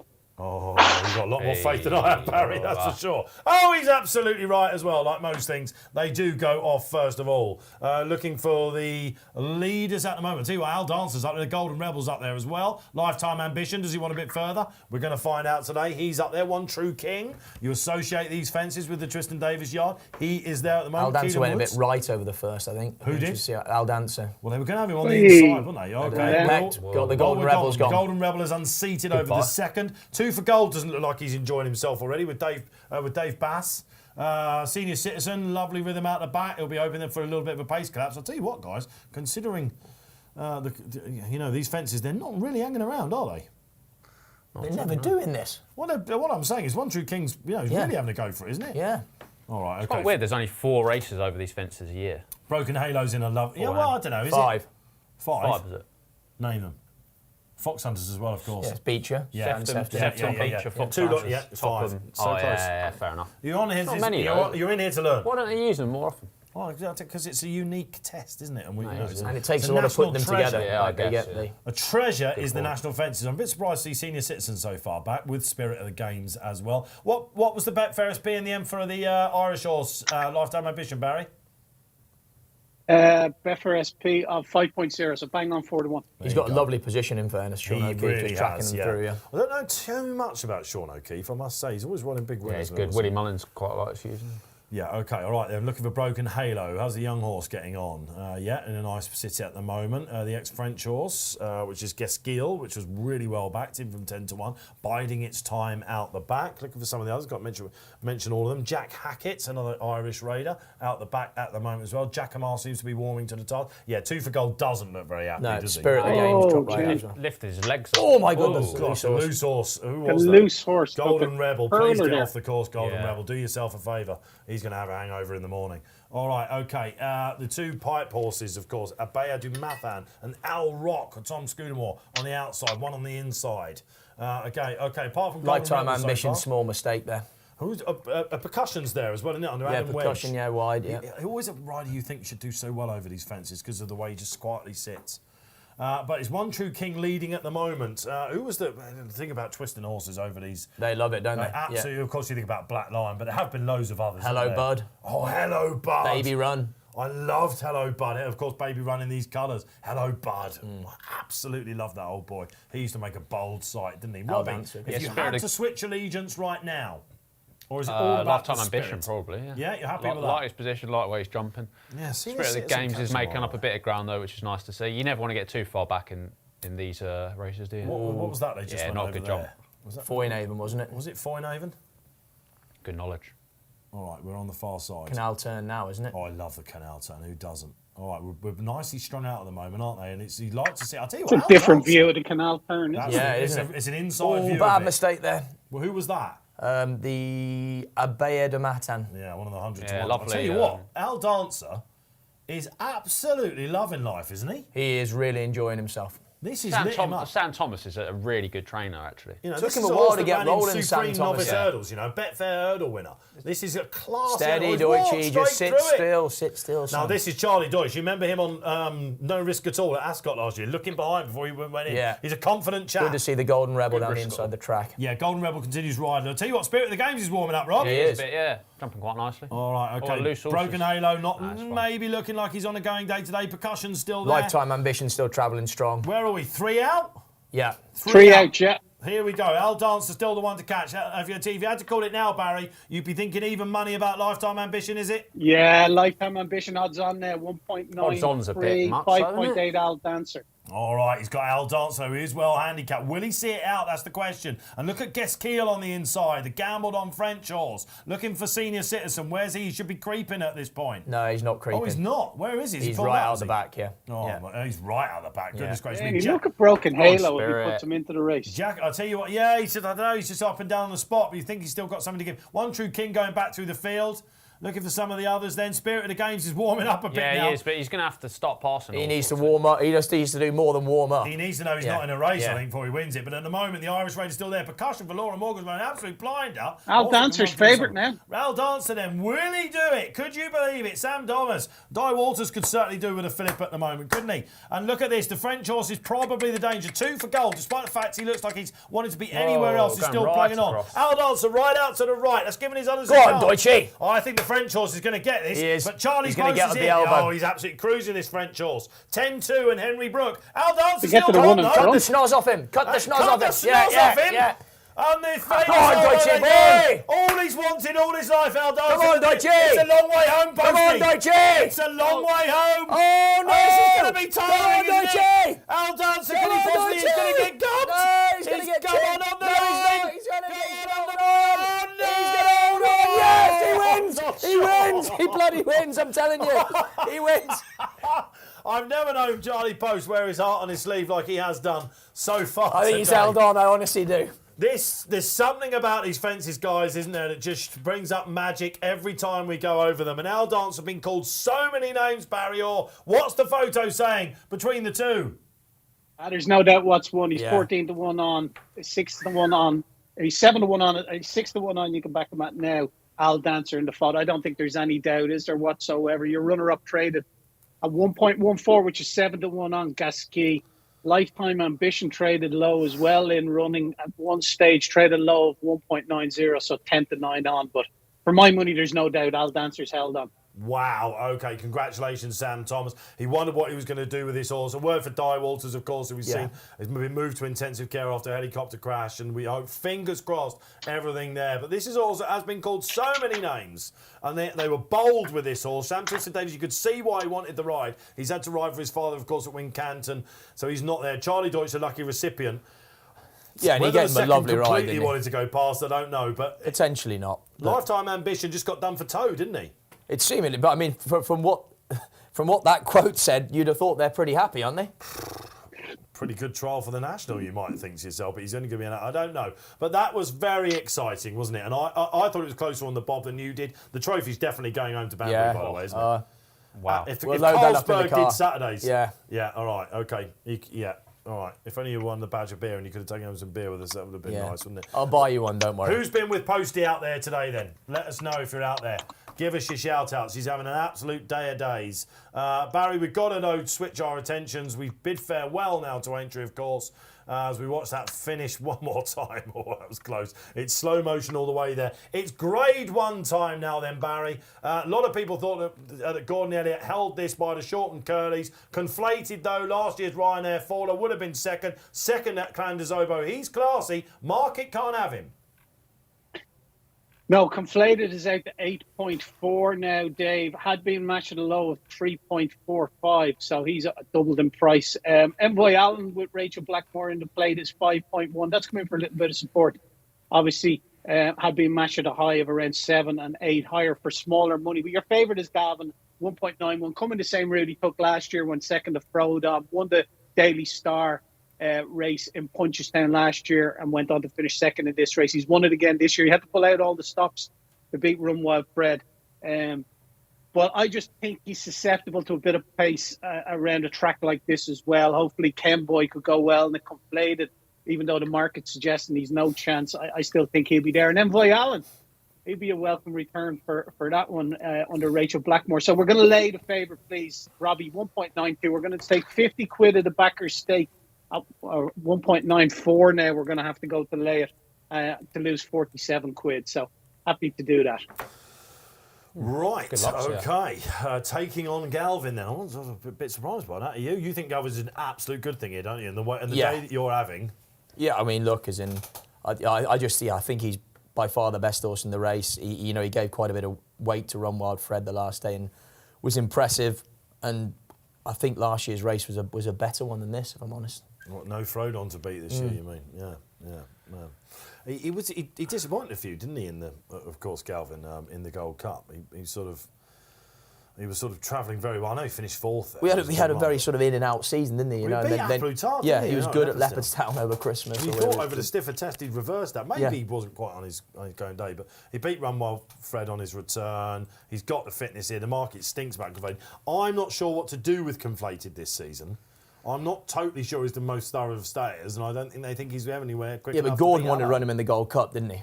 Yes, and there was a bit of... He was running well in the Ryanair, though, wasn't he? Before He'd have been a second, wouldn't he? Yeah. He certainly would have been second. That's no bad result. And he was ridden cold, wasn't he, as well? Yeah. When he won the Irish Gold Cup, I've got a firm view on this, because we covered that on the show, as you'll remember. And he zipped round the inside and showed a lot of toe to beat last year's Gold Cup winner, Indo. I thought he won that through speed, and I don't know. But I'm hearing that connections do think he needs to go down the staying route. Robbie, how do you see this race? I think Galvin will win. Elliot's got on record as saying like, this is his big race for the season. He's going to be primed for it. Conflated clearly isn't. I think Kemble's passed his best. Envoy Allen, I don't really know what to make of him. There's been a few quid around for him, but I'm not sure he really wants 3 miles. I just think this is all about Galvin, really, and I'm surprised he wasn't odds on earlier. He was odds against for most of the week. But. Let's go back to you, Barry, on that, because the one time he tried a trip, he pulled up, but he's unbeaten at Down Royal, Envoy Allen. And is it the case that he's contracted because Conflated has been so weak, or is this proper support? Yeah, it's a tricky one, Dave. I think it's a healthy mixture of both. Obviously, when one's drifting out like that, the law of forces market forces suggest that something has to contract. And obviously, Envoy Allen at 10 was probably a big enough price. We know he's got real talent, the horse, but he's yet to prove that he stays 3 miles. So this is going to point them what direction they go this season. This is going to tell a tale. Yeah, and again, we learn a lot about these, don't we? Who's coming on? Sam Caney. Sam, good to see you out there, buddy. He says, come on, Conflated. Get him up, Jackie boy. Sam loves a good shout. Hopefully he's been following you, because I think he's quite a voice there for us, chap. And you're right, aren't we? We need to cheer these winners home, don't we? Oh, you've got to enjoy it, haven't you? You've been enjoying it today. So sure I have. It's going to be a slow car journey back, I can tell you that much. Frizzy Red comes back on and says, Envoy Allen to show a bit of his old spark and win this. I think the course will suit him. Yeah, going for a 4-timer, Frizzy, so you're right. And I suppose if you're going to get 3 miles, it's probably on a track like this with a downhill for a long way. Yeah, exactly. Yeah, you can see that, but and it's a small field, isn't it? So they won't go hammer and tongs. Disappointing horse, hasn't he? Well, has he? Well, yes. Envoy Allen. Yeah. What did you think he was going to be? Because people were speaking about him. You think he was going to be the Frankel of the jumps? People were speaking about him like he was like the. But some of the writers here that dared to say he wasn't as good as people thought he was, got absolute vitriol. Gordon was as well, wasn't he? As in, there was huge hype around him. They can't go on forever, though, these horses, can they? And, we didn't go on for very long. Well, I don't know about that. He still nicked a grade 1 You just need to keep improving, don't you? Because at one point, still only an 8-year-old. At one point, Envoy Allen was better than Galvin and Conflated, but they've improved. And horses progress and regress. And of course, he was involved in that stable move. He's really stood still, I think. And I don't think he's a 3-miler. Sort of never happened for him after that fall when he was the banker of the bankers, wasn't he? In the Marsh or whatever, Turners or whatever it's called. We'll probably have a new name for that, won't we? That's not to say he can't pick up a soft grade 1. Like he did last year. He actually when he won that, he actually drifted for other targets. I'd love to hear how many Envoy Allen fans there are out there. Whenever we do go into Mark Orowski's world, in his lair, the drone pilot, into his office, he's got, of course, the picture of, and I keep saying, just put Allaho under there now, Mark. He's got the Shively colours. It's he's got a framed picture of it. Of Sheave. There's the photo. Of Shively, but it says underneath it. It was closer now. How did you call that? The fellas in by the way. I mean, he was sat with us at the Thirsty Bear, wasn't he? With his legs up on the table, just eating blueberries, drinking whiskey. Like, what kind of geezer does that? Well, he'd had a geezer I want to spend time with, that's for He'd sure. had a seriously... he was calling himself the goat of golf. I've never seen anyone just eat blueberries and drink whiskey at the same time. You'd have approved of him eating blueberries, though. Oh, no, Robbie sat there, and Barry, in the Thirsty Bear, just staring at Mark Orowski in awe. I was just hanging off his every word, mate. I love him. The enigma of the guy. Shout out to Mark if he's watching, actually. Well, he will be watching, Mark will. He sent me a message in the week, I was telling Barry as well, he was like, Dave, really enjoyed the show, can't wait to come back on, and he had a little goat emoji, greatest of all time. He doesn't take the game too seriously, but he's a very, very good judge. Or and maybe he does. Well, we should say, Barry, you are actually now you're about to start a bit of a tour, Barry, aren't you? This is the last time we have you for a little while, and you've got your deputies lined up. Yeah, Mr. Millman's going to do the 3 days of the Paddy Power Open meeting in Cheltenham, of which I'm at 2 of them, and then I'm back to Punchestown on the Sunday. And then the following week is Betfair fighting fifth, I think, in Newcastle. I don't know whether I'm going to that. The following week then is Betfair Chase, the 19th of November. I'm obviously at that. Then it's the fighting fifth, and then it's the Betfair Tyndall Creek. Don't know whether you're going to the fighting fifth. Is that because a certain Constitution Hill doesn't look like he's going to turn up now? Doesn't look like he's going to go, is it? I think Epitant's gone there, which is a bit of a disappointment. But no, it's basically just flights, Dave. Newcastle from Ireland can be a bit of a grueler. I think you have to fly out on the Sunday. You can't get out on the Saturday night, and you have to go on the Friday. There's not a flight over and back on the same day. It wasn't the last time I looked anyway, but Mark Orosky nice packing his bags from problem. Newcastle. Mark Orosky's going to represent then, is he, in Newcastle? I'm sure he'd ask me if I need him to, but I think a couple of the office people are going to be up there, Lauren and Anna maybe. Oh yeah, great stuff. Not sure what the Geordies would think about the blueberries and whiskey. Never seen that combination before. Anyone else like blueberries and whiskey? Honestly, just picking them off, wasn't he? I've never seen anyone order whiskey at like 4 in the afternoon. Well, because he'd had a brilliant day. He was due one. No, I just assume that's his tipple, no? No, he was knocking winners out left, right and centre. Just the way he was sat at the pub as well. He had his legs up, just looked so assured, like he completely owned the place. If you ever fancy coming to meet us after this show, you can get involved. But right, let's get it back. Okay, all right. Is everyone with Galvin then on the here, Barbarian? Galvin for conflated forecast, people are saying out there. God's Country tune says, Newcastle, of course, and we love the fight in fifth. I know you say it's a bit of a disappointment there, Epitant's going to go there, if that is the case. She's done a hat-trick in the race, hasn't she? Yeah. At last, the race off on time. Yep. Hey, we're off on time. It takes the Irish to get us off on time. Marvellous scenes. And the sun shines at Down Royal, of course. And conflated was not clever at the first there, guys. That's the first thing I noticed, Poste. Yeah, you're completely right. Yeah, he wasn't. It's Beacon Edge who's up there as well, isn't it? Or was no, hang on. It's conflated that's up there. Beacon Edge has dropped in. So it's conflated. Yeah, it's Beacon Edge that wasn't great. All right, they're riding Beacon Edge to get the trip. It was a stout stayer. Oh, he's missed badly there as well. Beacon Edge. Yeah. Noel Meadhorse not enjoying the fences and the sunshine in Northern Ireland thus far. Envoy Allen just on the tag of them. That's what you would call... Hunting around nicely, Envoy Allen. Yeah, that's what you would call in touch with leaders if you were doing close-up comments. Galvin sits just off them. Kenboy, I think we can agree, does need to lead these days. Robbie, you think he's past his best? I do, yeah. I mean, what a great horse he's been.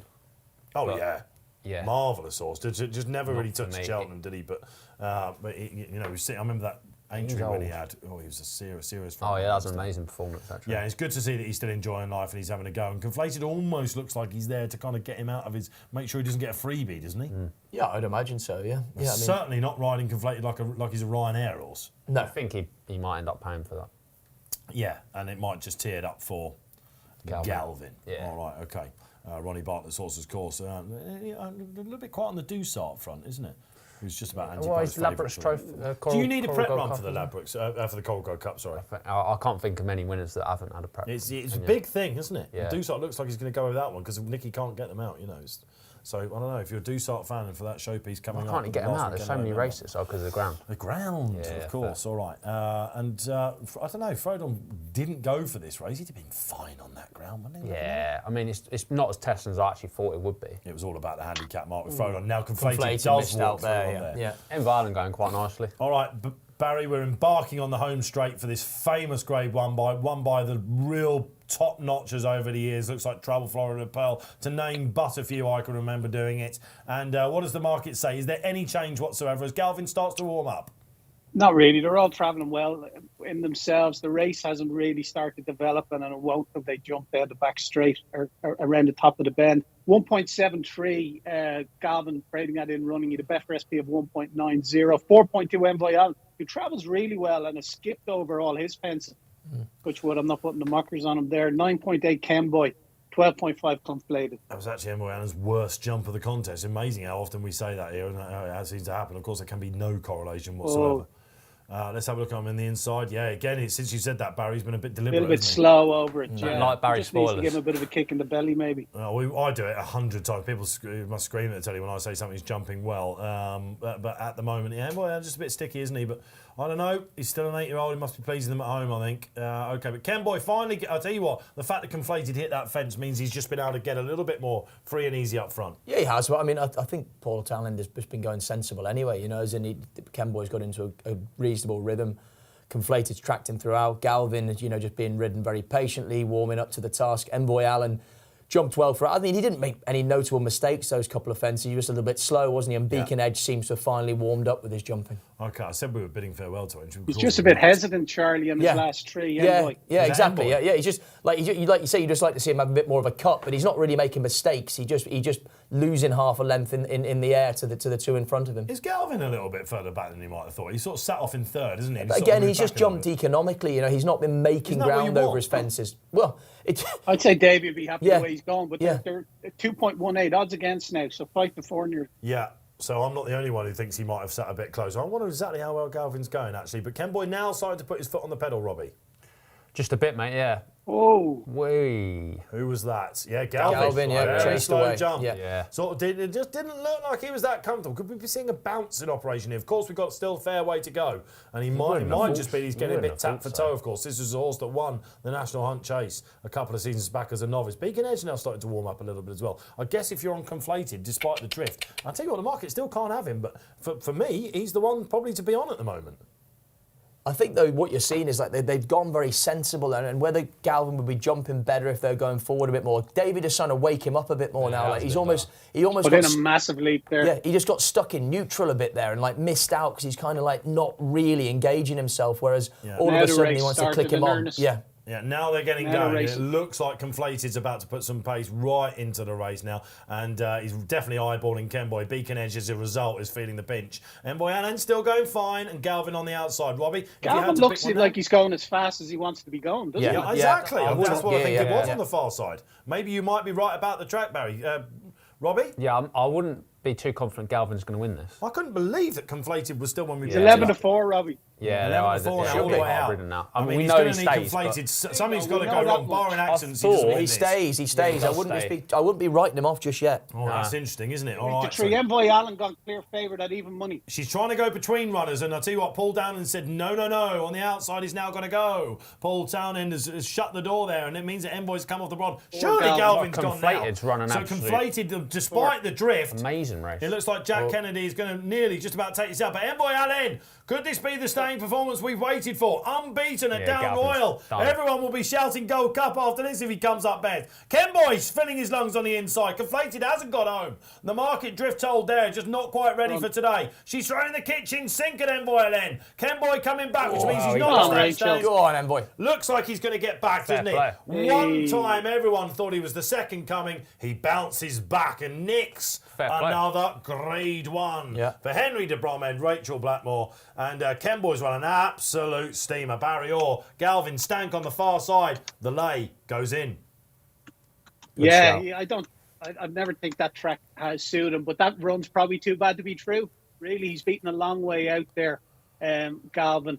Your winner had a Betfair SP of 5.0. We did flag up there was money for a Conflated, traded at a low of even money in running. And we also had, obviously, Ken Boy trade short in running 1.53, which is 5-2 on. Gavin didn't trade any lower in running than its pre-race price. But that's good for the staying division that he's gone and won there. Obviously, they've absolute pardon the same colours, so it'll be interesting to see how they're going to split those aces with races in mind. But just waiting for a Gold Cup quote for the winner. I wonder if this is one because Mark Orosky has finally rubbed out Envoy Allen's name and put Allaho there. But the problem is, of course, that they've got A Plutarch and Allaho, who at the moment, by anti-post wise and last year's results wise, have got the Ryanair and the Gold Cup by the Cheltenham Curlies. So where does this go? Does it need to be about Cheltenham for Envoy Allen? Of course it doesn't. He could, I don't know. The fact that Ken Boy's come back means that he's probably not doing a great deal in front, doesn't it? The King George, he's 14 from 25. Now, they could potentially run Allaho there. Obviously, different trainers, but... He's sort of in the bit of a conundrum. in the They've got to slipstream of those split two horses, Alaho, isn't they? Aplutar and Envoy Well, they've got loads of opportunity to do it. So Well, they're going to have to maybe run he'll them go against back to each other Leopardstown. probably if you want to run them at Christmas. Well done, all of you out there that did it. Yeah. Boom, says Paul Bakewell. Go on, Envoy, says Sam Caney. And Frizzy Red, of course, at the same time, who started off those great socials coming in about Envoy Allen. He comes back and he proves his mettle. Staying is now his game. And as Barry says, halved in price for the King George on Boxing Day. Watch this space with the quotes coming in from the track to find out some more about that. Let's go back up to Aintree then for a final time. We got an absolute perler of a finish, didn't we, on the Grand Sefton. Will we be seeing it here, Barry? A tight market here, brewing up a storm. Shade of odds on? Brewing up a storm. Yeah, just give us a second here, Dave. I'm just trying to get a quote out for the Gold Cup. Brewing up a storm at the moment is trading at 1.99, so even money. 3.7 Dashel Drasher, 5 Langer Dan, and Voida Rev is currently 30. I fancy taking on Dashel Drasher here. He runs okay off a break, placed on all his seasonal reappearances, and he'll want to be up with it today. But I think obviously they'll be getting ready for another tilt at that Chanel Farmer race, I would imagine, in Ascot. Yeah, Grade 1 winner in Ascot, actually. He won the Betfair Ascot Chase a couple of years back. So I think he's bigger targets as the season progresses. We're going to set our own odds here. We're going to look to lay him at around 3.75. So around the 11 to 4 mark, we want someone to come in and bet that with us. So looking to lay him maybe What stakes are 25 quid we're looking to Thanks, take mate. out of him. Okay, so taking on the Drashel. All right, okay. He does usually have a prep run over hurdles, but I seem to remember last season he ran a blinder on his return over hurdles. And Andy Sim says, oh, yes, okay, you love your multiples, Andy, as we said at the top of the show. I need Dashel Drasher for a double, and the Jeremy Scott form is hot. You like Dashel, of course, so we've got a head-to-head. Yeah, I'm with Your that. star I'm is with waning Dashel today Drasher. as well, so it's a good time to be taking Yeah, on. I like Dashel Drasher. I just, I thought Langer Dan, I didn't know if there'd be targets further ahead. And I just thought Definitely. there's a big thing that there's no pace in this bar Dashel Drasher. He's got to give weight away, Langer Dan, and having one at the Aintree meeting, which everyone was thrilled to see because he hadn't had a lot of luck, had he? Bumping into Galloping de Champs and then brought down all that sort of stuff when fancy in big races and things like that. He's just caught between a rock and a hard place now, isn't he? He's got to give. He's £10 below Brewing Up a Storm according to the handicap. He's got to give him £4. I think Brewing surely beats him last year's winner. I'm not mad at him at the prices, but Ollie's already had a winner, hasn't he? He's got Gunsight Ridge to come in the next race there. I'm not sure about Dash. I think Brewing Up a Storm is the most, but I just thought he was too short, if I'm honest. Like he's not. He can throw in a Yeah, stinky. he can. Yeah. But he's done it in this race before, hasn't he? Yeah. And on his day, he sent off 5-1 for a Grade 1. I mean, Oh, Aintree. on his day, he was a Grade 1. Langer caliber, wasn't he? Langer done too much weight. I think Dashel's a better chaser than hurdler. But he did win off 149 round Newbury. Yeah, that was a nice performance. Over hurdles. Yeah. Yeah. I do remember. Yeah. He's a fantastic horse, isn't he? And like if he can get Brewing Up a Storm off the bridle, then it turns into a bit of a war of attrition. Like as in he just is a gnarly old horse. Isn't If he? you look at those Grade 1 that he won, it's Master Tommy Tucker, and it was a good horse he was. He's like, it was more about getting horses badly out of the rhythm at Ascot. Yeah, wasn't exactly, He had that phenomenal year where he just went off like a train and just stayed there, didn't he? He did, yeah. But you look at the horses that he's beaten, and I don't know. We'll see. It probably is a return for fences here, but you like him out there, guys. Charlie Post like him. It's Barry's lay, so we've got to be heads on. Langer Dan looks strong enough in the market, but again, Dan Skelton horses not really on A1 yet. It's long season ahead, of course. And if you look down, of course, he's having winners, isn't he? And some of them, when they're back, he had one at Hepsom yesterday, but I'm just looking down his form now. He's an absolute pony, this Langer Dan, as well. We broke him in as well. Did you? He's like tiny. Is he? Yeah, a real likeable horse, like great attitude, Yeah. really good mindset. And these colours, they're Colm Donnelly, isn't He it? was the plot horse.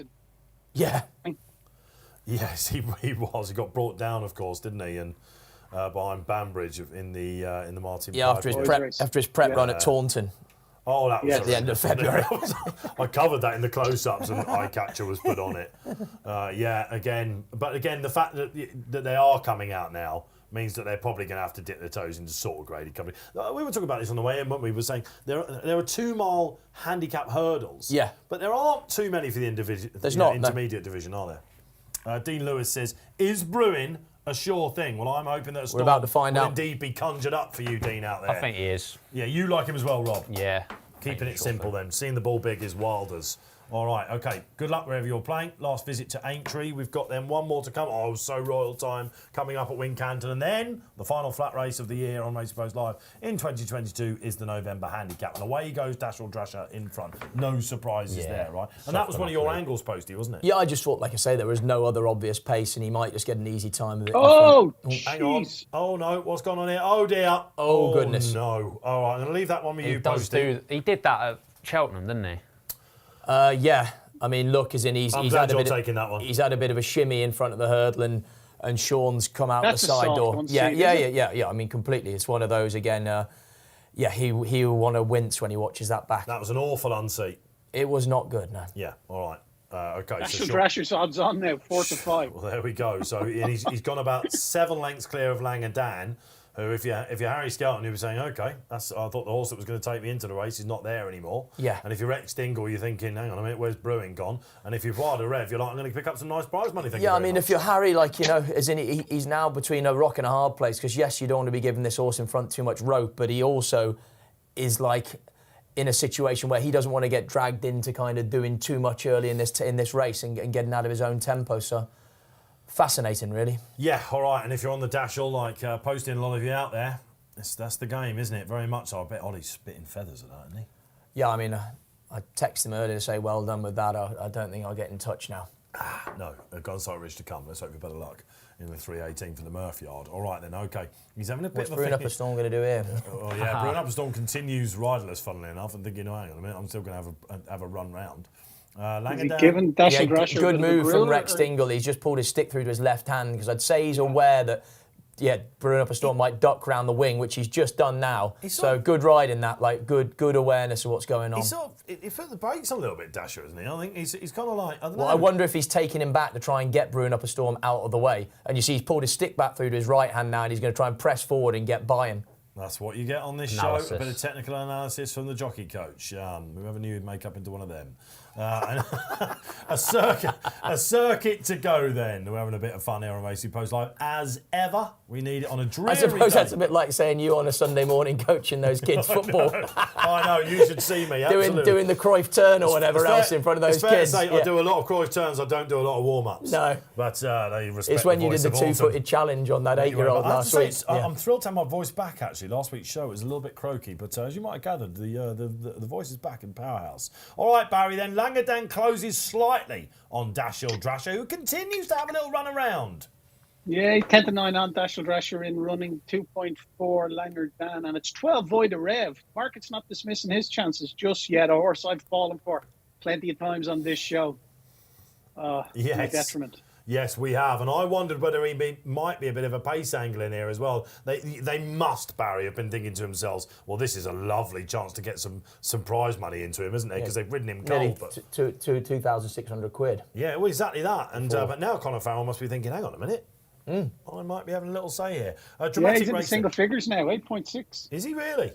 Well, you just don't know quite how. He's sort of like lazy, sort of snatches. I wouldn't go snatches of Dashel Drasher, but he's having to keep him into the fences, isn't he? You think the Drasher's going to get a little bit tired now? That's what I'm kind of banking on. But Langer Dan gone favourite. Langadan then into just over even money, so he's got a duel between them. And I don't know, this race often goes to a horse that's sort of a twilight horse, isn't it? Or is having a prep. But now, all of a sudden, the staying prowess of Dashel Drasher might come to the fore. And he's going to try and draw the sting out of them. Cat and mouse job, Rob.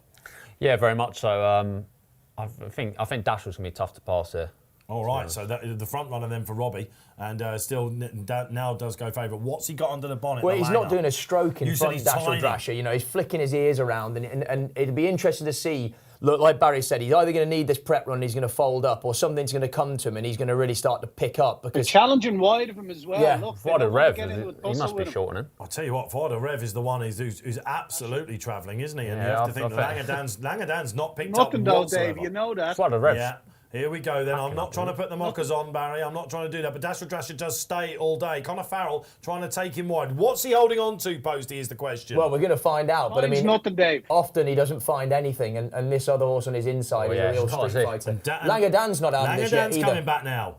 Over they go then. Dashiell's still there through braveness more than anything else. What a Now rev. the speed The worst of thing Wild Conor Rev going, Farr can do oh, is hit Yeah, the source. and don't start getting into a battle with him. Yeah. Well, he's definitely got into a battle with him. And I'll tell you what, Conor Farrell is doing absolutely everything he can, but the class of He Dashiell shouldn't have Drasher produced looks his like whip. it's going to be going on. I'll be getting Get on. blamed from that in Dublin. I'll tell you what, Well, the well. rangy horse has We'll picked take up it. then. You've got to take it, absolutely. Brewing up a storm then, no further than the first. Unsavoury when that happens. Like, Goodness gracious. Was that an unsatisfactory race for you?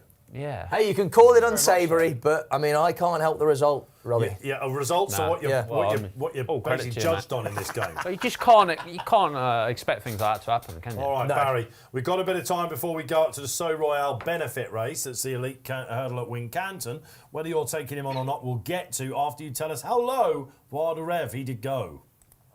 Hit a low of 2s on 1.54 in running. Your runner-up, Void of Rev. Doesn't find a whole lot. Knew that. It never has. Dashiell Drasher, Betfair SP of 4.06. Obviously a horrible way for punter to do their money there at unseat before the first. Langerdan hit a low of evens as well. So, two of them traded short there. And Dashiell Drasher, 4.06, so 3-1 Betfair SP. There we are then. And that will set him up for a return to fences. What mark Yeah. is he on over fences before we go? I'd I'd still- say he go to that Chanel Pharma You in think Ascot. so? I say it's Yeah, 155, that's the something race like we're that. 158. 158, yeah. Yeah, it's a lofty old mark, isn't it? I mean, you're talking about like Fakadu Dairy country, aren't you, really? All right. Rodon. Yeah. Not anymore. No, quite. Not anymore. All right, okay, all right. That is now farewell to Aintree. 2 more races to come here on Racing Post Live, and it's a small field, but it's a quality little lineup, and one of everyone's favourite horses bid for a hat trick in it. It's So Royale. I say he's everyone's favourite horse. Milkwood is the non-runner, Barry, and despite the fact that Milkwood is out, So Royale remains odds against. No. Is Milkwood out? Milkwood's in. Still there, mate. Milkwood's in. Is he? Yeah. Oh, okay. Yeah, sorry. he's a runner. Yeah. I got him down as a. Yeah, he's So marked out Royale's as your great on favourite. my. Oh, you must Sorry have about clicked that. him off by accident, mate. I know you've I've done tipped that him, before. so but Barry, you are taking on So Royal as I remain calm. 3-time winner of this race. He won it last year. His win in Kempton last time was his first since winning this race last year in 6 attempts. I think it's a better race this time round, although it's only a small field. I think this is Napper's Hill can put it up to him. I can see Night Salute running a lot better than his second Pied Piper in the Madison was Frank as well yesterday. He's a bit of a negative though. He's 8 to 10. Your favourite So Royal 2.4, 2.58 Napper's Hill, Milkwood 9.4 and 10 Night Salute. But happy to take the favourite on at this price, please. I'm happy to be a price taker here, 2.40. We're going to look to take 50 quid of the backer stake out of So Royal at 240 or 238 now. I think we can get him at. So we take 50 quid out of him and liability of a little over 65 quid.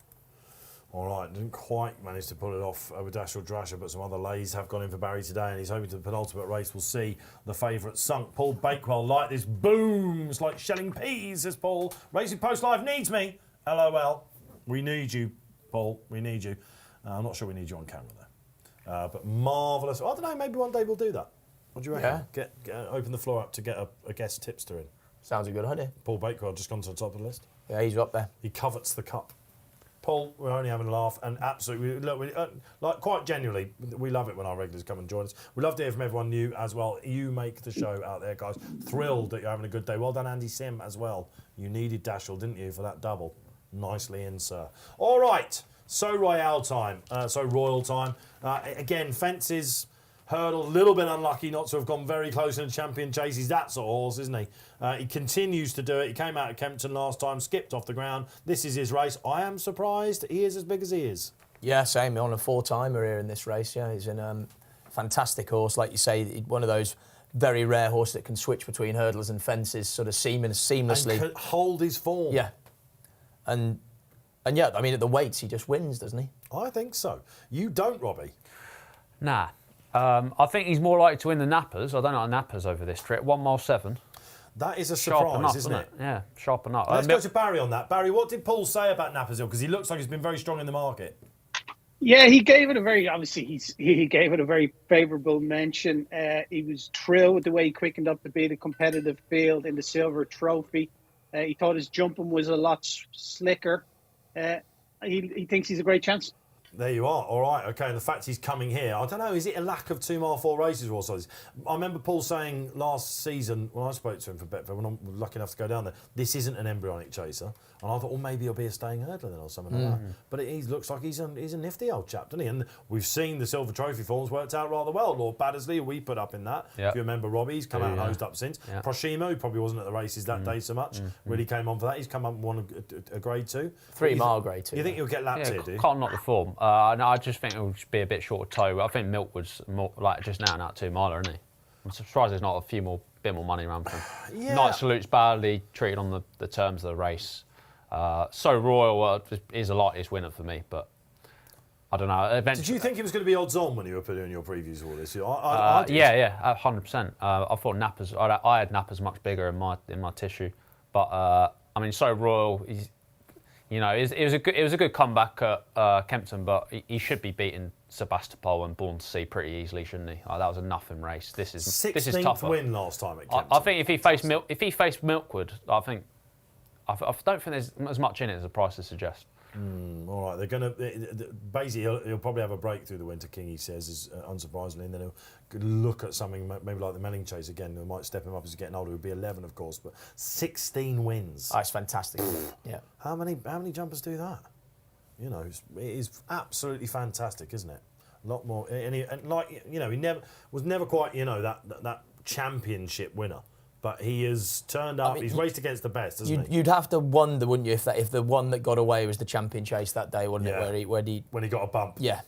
Yeah, I'm looking down. I mean, that was such a long time ago. Let's put the kettle on, wasn't it? Was it that long ago? Yeah, it was 2020. I mean, I say it's a long time ago. He's just run a lot since then.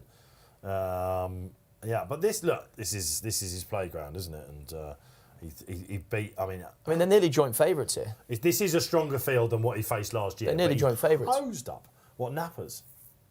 This is almost like is this a bit whiffy? Well, I don't know. What, from a point of view of So Royale backers or Napper's Hill? He's officially rated £11 higher than Napper's Hill. It was definitely a quick horse, despite the fact he's a 10-year-old, from what we've seen so far. And yet he's given him £6 only, so he really ought to beat him a couple of lengths. What about Night Salute here? Are we sort of jumping off that train? Because Piper certainly didn't harm the form. Yeah, I just think he's badly treated. Juvenile under the penalty. Caught. Yeah. But he's also a hold-up horse that Yeah. wants a good gallop, and it's not guaranteed in this. As in, I think they moaned about the way the race was run behind Piper. Yeah. Because he looked coming to the last as if he might give him a race and was just done for Yeah. toe, despite the fact he was faced with that hill. I'm looking. I mean, he's 3 from 4 when he's in double-figure fields. Yeah. And he's 2 from 2 in 6 to 8 runners. And we haven't got that much evidence in him small fields, but you have to think this might not be for him. And what about 4-year-olds in this race? Let's have a little look down. So Royale. So Royale and Fusel Raffles, both of them in years, and Isaac Swade. Good horse, Fusel Raffles. Would you prefer this as a limited handicap? I think everyone would prefer it as a handicap. As in, it'd be more of a spectacle, wouldn't it? It would. Like, from a point of view of seeing So Royale give more weight away in that. It would, and we'd have a bigger field, wouldn't we? You'd imagine so. You would imagine so, even though the ground is, let's have a look at what the ground is. I mean, is that the way we should be going? Handicaps. Well, like with these graded races, What, making them more... Yeah, you think so? like the Barry? Rising Stars and that. Would that be more of a contest as a valuable graded novice handicap chase? Let's bat that one over to Dublin. I'd like to see Grade 1 handicaps. Betting proposition as well, it would gauge the public a lot more. Yeah, completely agree. Like, we've got to be creative. We've got to move forward. Like, as in that, like, they're having these Mickey Mouse Grade 2s that just aren't really much of a contest. I just don't know if it benefits anyone. You think it's unappealing? Definitely, yeah. Like if this was a limited handicap, it'd have maybe 10 or 12 runners. Yeah. in it. Well, we think And so. it'd be That great. prize money. Exactly, and you'd have So Royale as a good horse, give him weight away with a weight away, smaller band of weight, And so it's he's not going to amazing give away how lumps often of weight. they pull it off They these do, horses, isn't it? Well, look at It's the not Badger as odd. Ales. Yeah, it happens. Like when you see also define a massive weight isn't the kind of task that Or people 12 might stone expect for it is. Frodon and Bryony, Grenadine yesterday. He's not big horse thrown on either, is he, in comparison to some chases? No. You know? But this would be a limited handicap anyway, so you'd have 11-8 to Yeah. 10-3, Yeah, you 10-4 scale. So it's not like you're going to be giving away stones of weight all round, but it would just make it more of a contest. Yeah, if you're listening out there, 100%. you can... Paul Keeley said a cretin who changed this. And yesterday on What a Shout when we were doing that, he called I mean, they have Grade 1 handicaps in Australia, don't they? And Yeah. seem to Well, work So pretty that well. rising you stars could make argue a few too many, but make it a grade 3 or grade 2 novice handicap chase where it's open, so you can have a horse as high as you want from over hurdles running in it, and make it an actual contest. there's some interesting chat going on out there I can see as well. There's a very good one from Trout. I don't know if Dave Lowe can see that out there. Maybe we'll get that up on screen. He's in the gallery for us. All right, this is the elite hurdle that's coming up. We should be bang on time, shouldn't we? We will then have the November handicap. We're starting off on the jumps and we're finishing on the flat, which is On quite the softest fitting, ground. On the softest of ground. Yeah. I mean, it's 5.8 up at Doncaster, but that is heavy ground. All right. Okay. It's been a good afternoon so far. Football, of course, kicking off. Interesting match, isn't it? Of all the people I find myself with today, guys, it's Charlie Poste, and I'll tell you why after this elite hurdle, where they jump off, and perhaps unsurprisingly, Nappers Hill, a good stayer of Frodon colours. in the Frodon colours, of course, goes off in front. And he's going to try and, absolutely, this is the right way. He doesn't want to dawdle, does it? Night Salute will quite enjoy this, guys. Milkwood just jumping off in third as So Royal gets over the first. Nappers Hill went off favourite. Did he indeed? If you're Daryl Jacob on So Royal, you're delighted about this, aren't you? Because I mean, he wants a gallop to aim at anyway. You don't Well, I have think it done as a make everyone's order, happy. do you? Everyone's happy, really. Nappers Hill needs this to be a test, I think. So. You what? Yeah. Sorry, Dave. You don't have So Royal down as a make order, do you? No, exactly. That's what I mean. No. But so he wanted something to put pace into the race. He's a strong traveller with a turn of foot. It's ideal for him as well. Yeah, and good to see Harry Cobden back up on his feet. It's not really been Harry's day so far, has it? Fabulous, of course, pulled up, thankfully all right, and then bang onto the floor within Rillo. That was strange, wasn't it, at the water as well? Like after he jumped well the whole way around, as in. Do you think he's just got cloth ears, basically? Just nothing really going on in between. Well, Harry or Enrillo? Oh, I thought you were going to say Wilders. Right, off we go. We're having a joke. It was coming. Yeah, of course, it's always coming, Robbie. You know that. Right, Barry then, the market. He must have gone odds on now, Nappers, hasn't he? Yeah, he's evens. 206. Bang on evens. 2.0, 2.6 So Royal, and 10 Milkwood. Night Salute struggling out the back is out to 15. That's a little bit surprising. You can't go to pace Night Salute, can he? So, I wouldn't be surprised if he's campaigning France after this. Milton has threatened as much for the prize money. But Nappers, I've wanted to say this all day, is going like the clappers. Love it.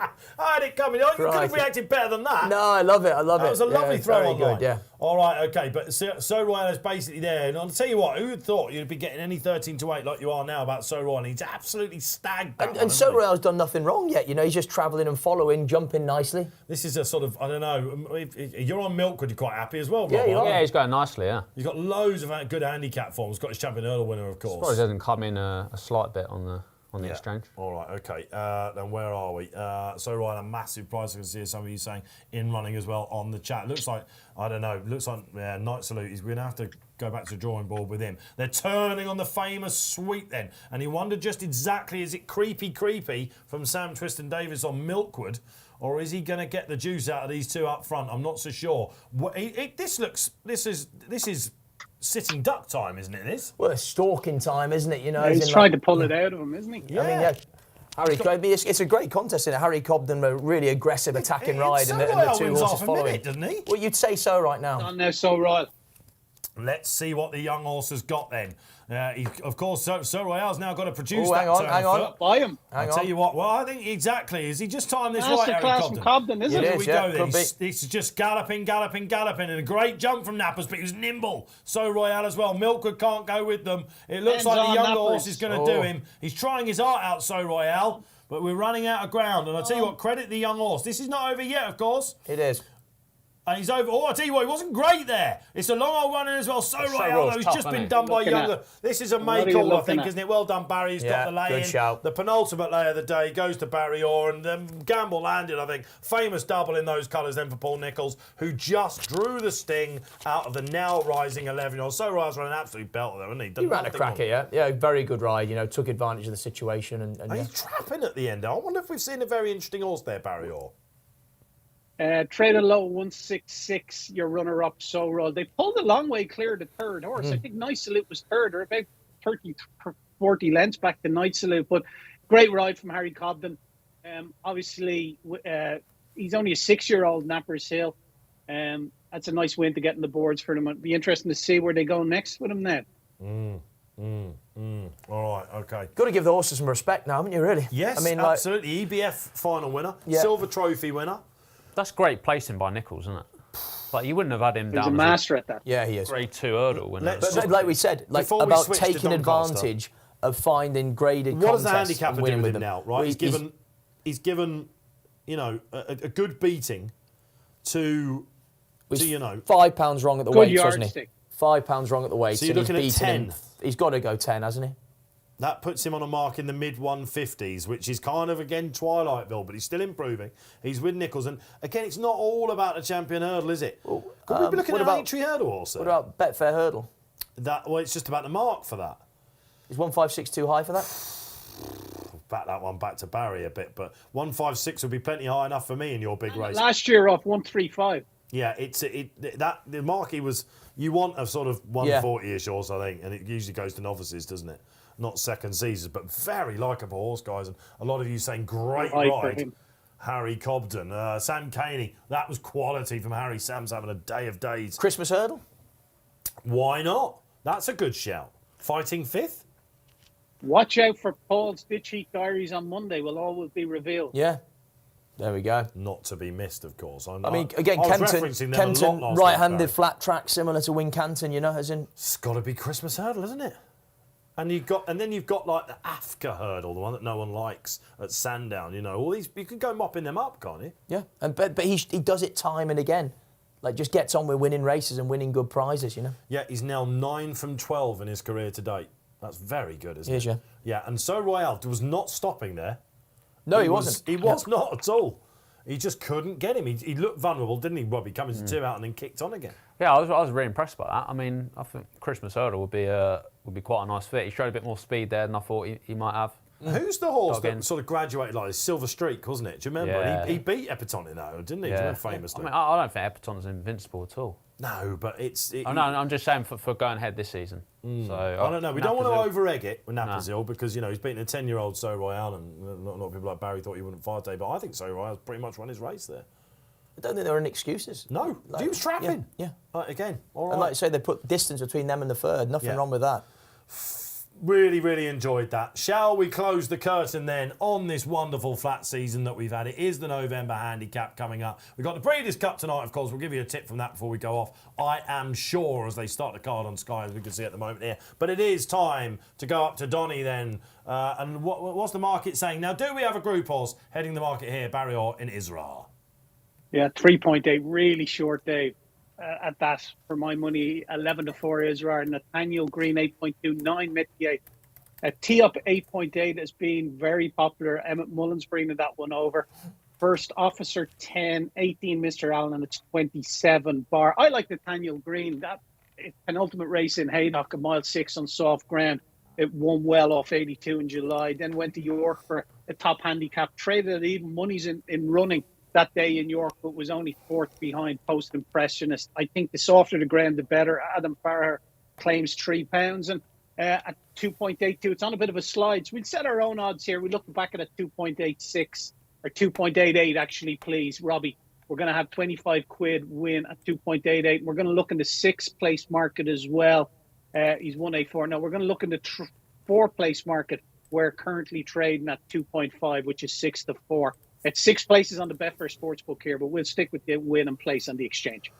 We might be needing 6 places, a lot of you will be saying out there as well. All right, but Nathaniel Green, who's going to love the slop, isn't it?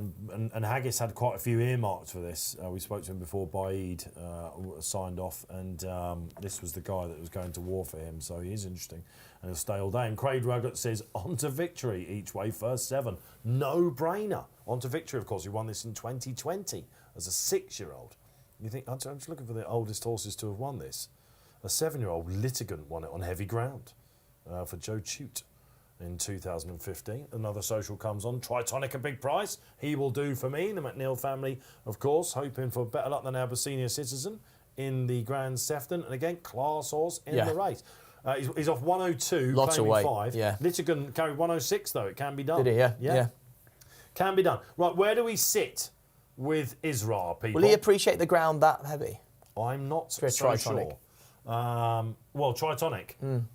Good. Well, let's get into the bones of this. We've got around about 5 minutes to the race. Paul Bakewell, final time comes on for Paul. He's having a hell of a day. If Farnan had not changed stable, he'd be one of my bets of the day. Saying that, I'd still take a chance and I'd back him each way. And Paul, I have come down on Farnan. Great link there from the guys in the gallery. That's my selection in this race. He won it last year off a slightly lower mark. He'd been picked up for a few quid by Phil Kirby. He's got the draw. He won't mind the ground. Holly Dore was on last year, if you remember, in this race. And I just think he probably was a little bit overpriced. Isra is the proverbial, isn't he, in the race? I wasn't totally convinced, like some were, about Metier. He will do for me. Teed Up's the one that you look at and think, well, I just don't know.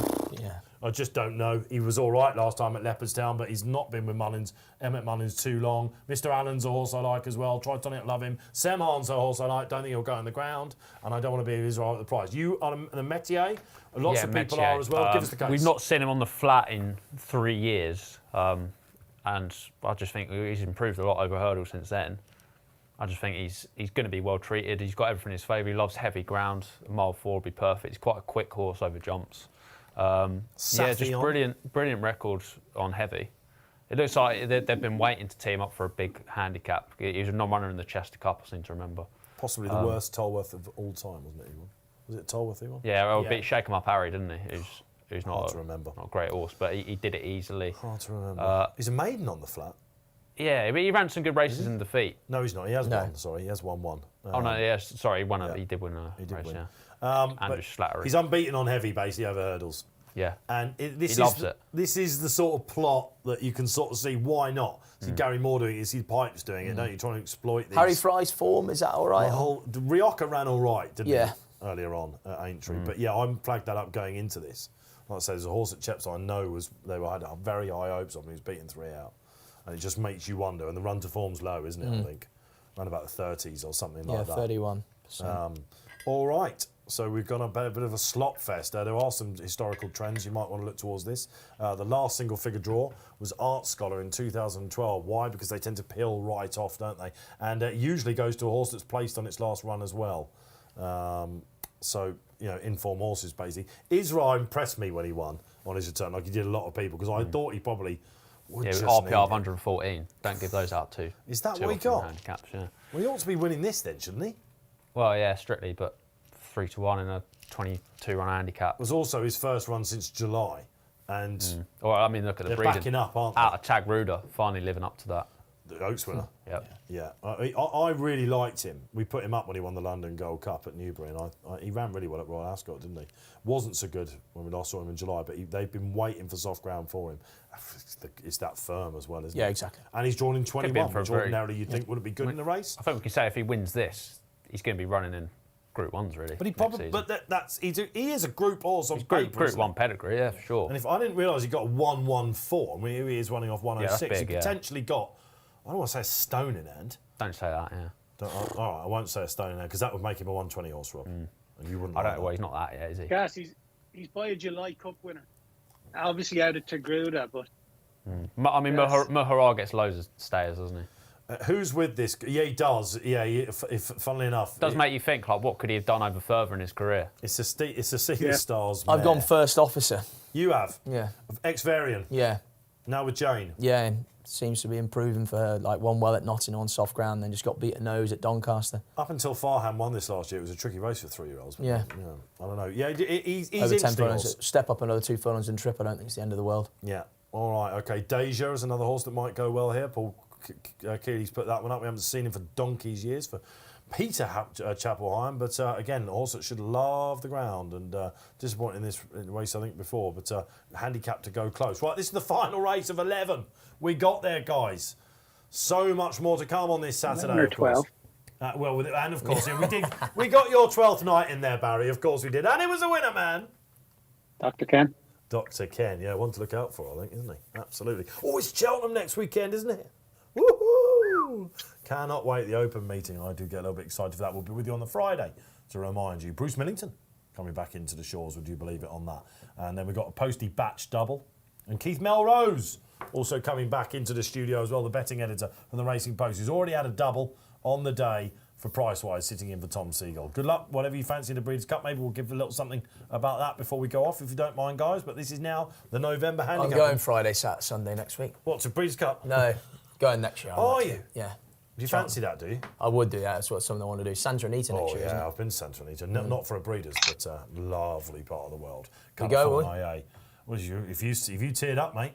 And here we go. Now Franny Norton will go and win this on teed up. On to victory for one of our social commenters out there. Not the best away, the 2020 winner. Tritonic out the back as well. Nathaniel Green held up for a late run. Looking for the leader at the moment. Is his first officer out there in that famous bridle? Yeah. What's this leading with him? Amin for Declan Carroll. Horse that again comes into it in really good form. I actually nibbled out in the betting looking at that as well. Looking for some other runners. Semhan held up at the moment. Talented horse Semhan. Will he go on the ground?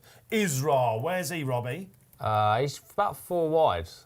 Perhaps wider than ideal. Metier looking at a little bit keen for me. Upside your Metier, I think, isn't he? In Indeed. About 6th place. What's this in these famous Keith Dalglish colours? All right, Sunshine. Goodness gracious me. Furzig right out the back as well. Have I named your runners? Probably not so far. There are bundles of them. What sort of gallop are we going? On to victory, 3/4 of the way back down the inside. Pride win there as he's recovered quite well actually on to victory. Looking for Farhan, last year's winner. He was a hold-up horse last year and he's seen through. I think they're going to try and do it again. All right, Barry, we're on the far side. Got around about 7 furlongs to go. We've seen the order. What does the market say?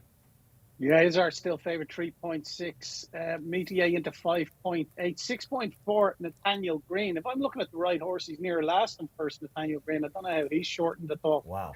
Mr. Allen, 17.5. First officer, 9.8 now. Favourite Hargan all the time, Mike. There's a horse that catches one called Ring of Brera here. First one for Tim Easterby's going quite well. He's with Richard Hughes, wasn't he? Huge price he is at the moment. Anyway, he's travelling quite nicely. OK, we're in then. And this is why the wide draw we think is favoured, because they come right over. At the moment, it's still Amin leading. All right, Sunshine there. Now, this is where, if you're on a hold-up horse, you think, my goodness me, I've got a lot to do, don't you? Yeah, I would say so, yeah. But, I mean, crikey, a lot of galloping still to be done as well. I'll tell you what, Rob, I'll tell you what, come on, this could be it, It's could looking it? all right. Metier is filling his lungs, Metier. I'll tell you what, if I had to call it, I'd be on Metier now. I think Israel's a big what's chance this as well? Mr. Go on, Allen Metier. for George Bowie coming. Go on, Metier. Israel looks like he's getting sunk in the mud. Doesn't fancy it Go today. past. Has it come a bit too soon? Metier now diving Go at first past. officer. Poste, he couldn't possibly, Not could he? going past. All right, Sunshine, you've had to be up on the pace, guys. I'm getting teed What's up. this? Teed Oh, up, not widest teed of up, all. is it? No, go Metier, away. come on, Metier, Rob, hold surely on, this is hold it. on. This could be Gamble Hold landed. on. And it's not Emmett Mullins' horse. Fanny Johnson's going to finish second. Hold on, son. Robbie Robbie! Robbers! The wildebeest has Yes. roared at last. He's pulled it out. He can do it, you know. Posty's going to get 4th as well. Emmett Mullins only second in a big gamble with in a handicap. Barry, he was always up there. Safi Osborne got the old boy going. He's better known as a hurdler. Exploited that mark.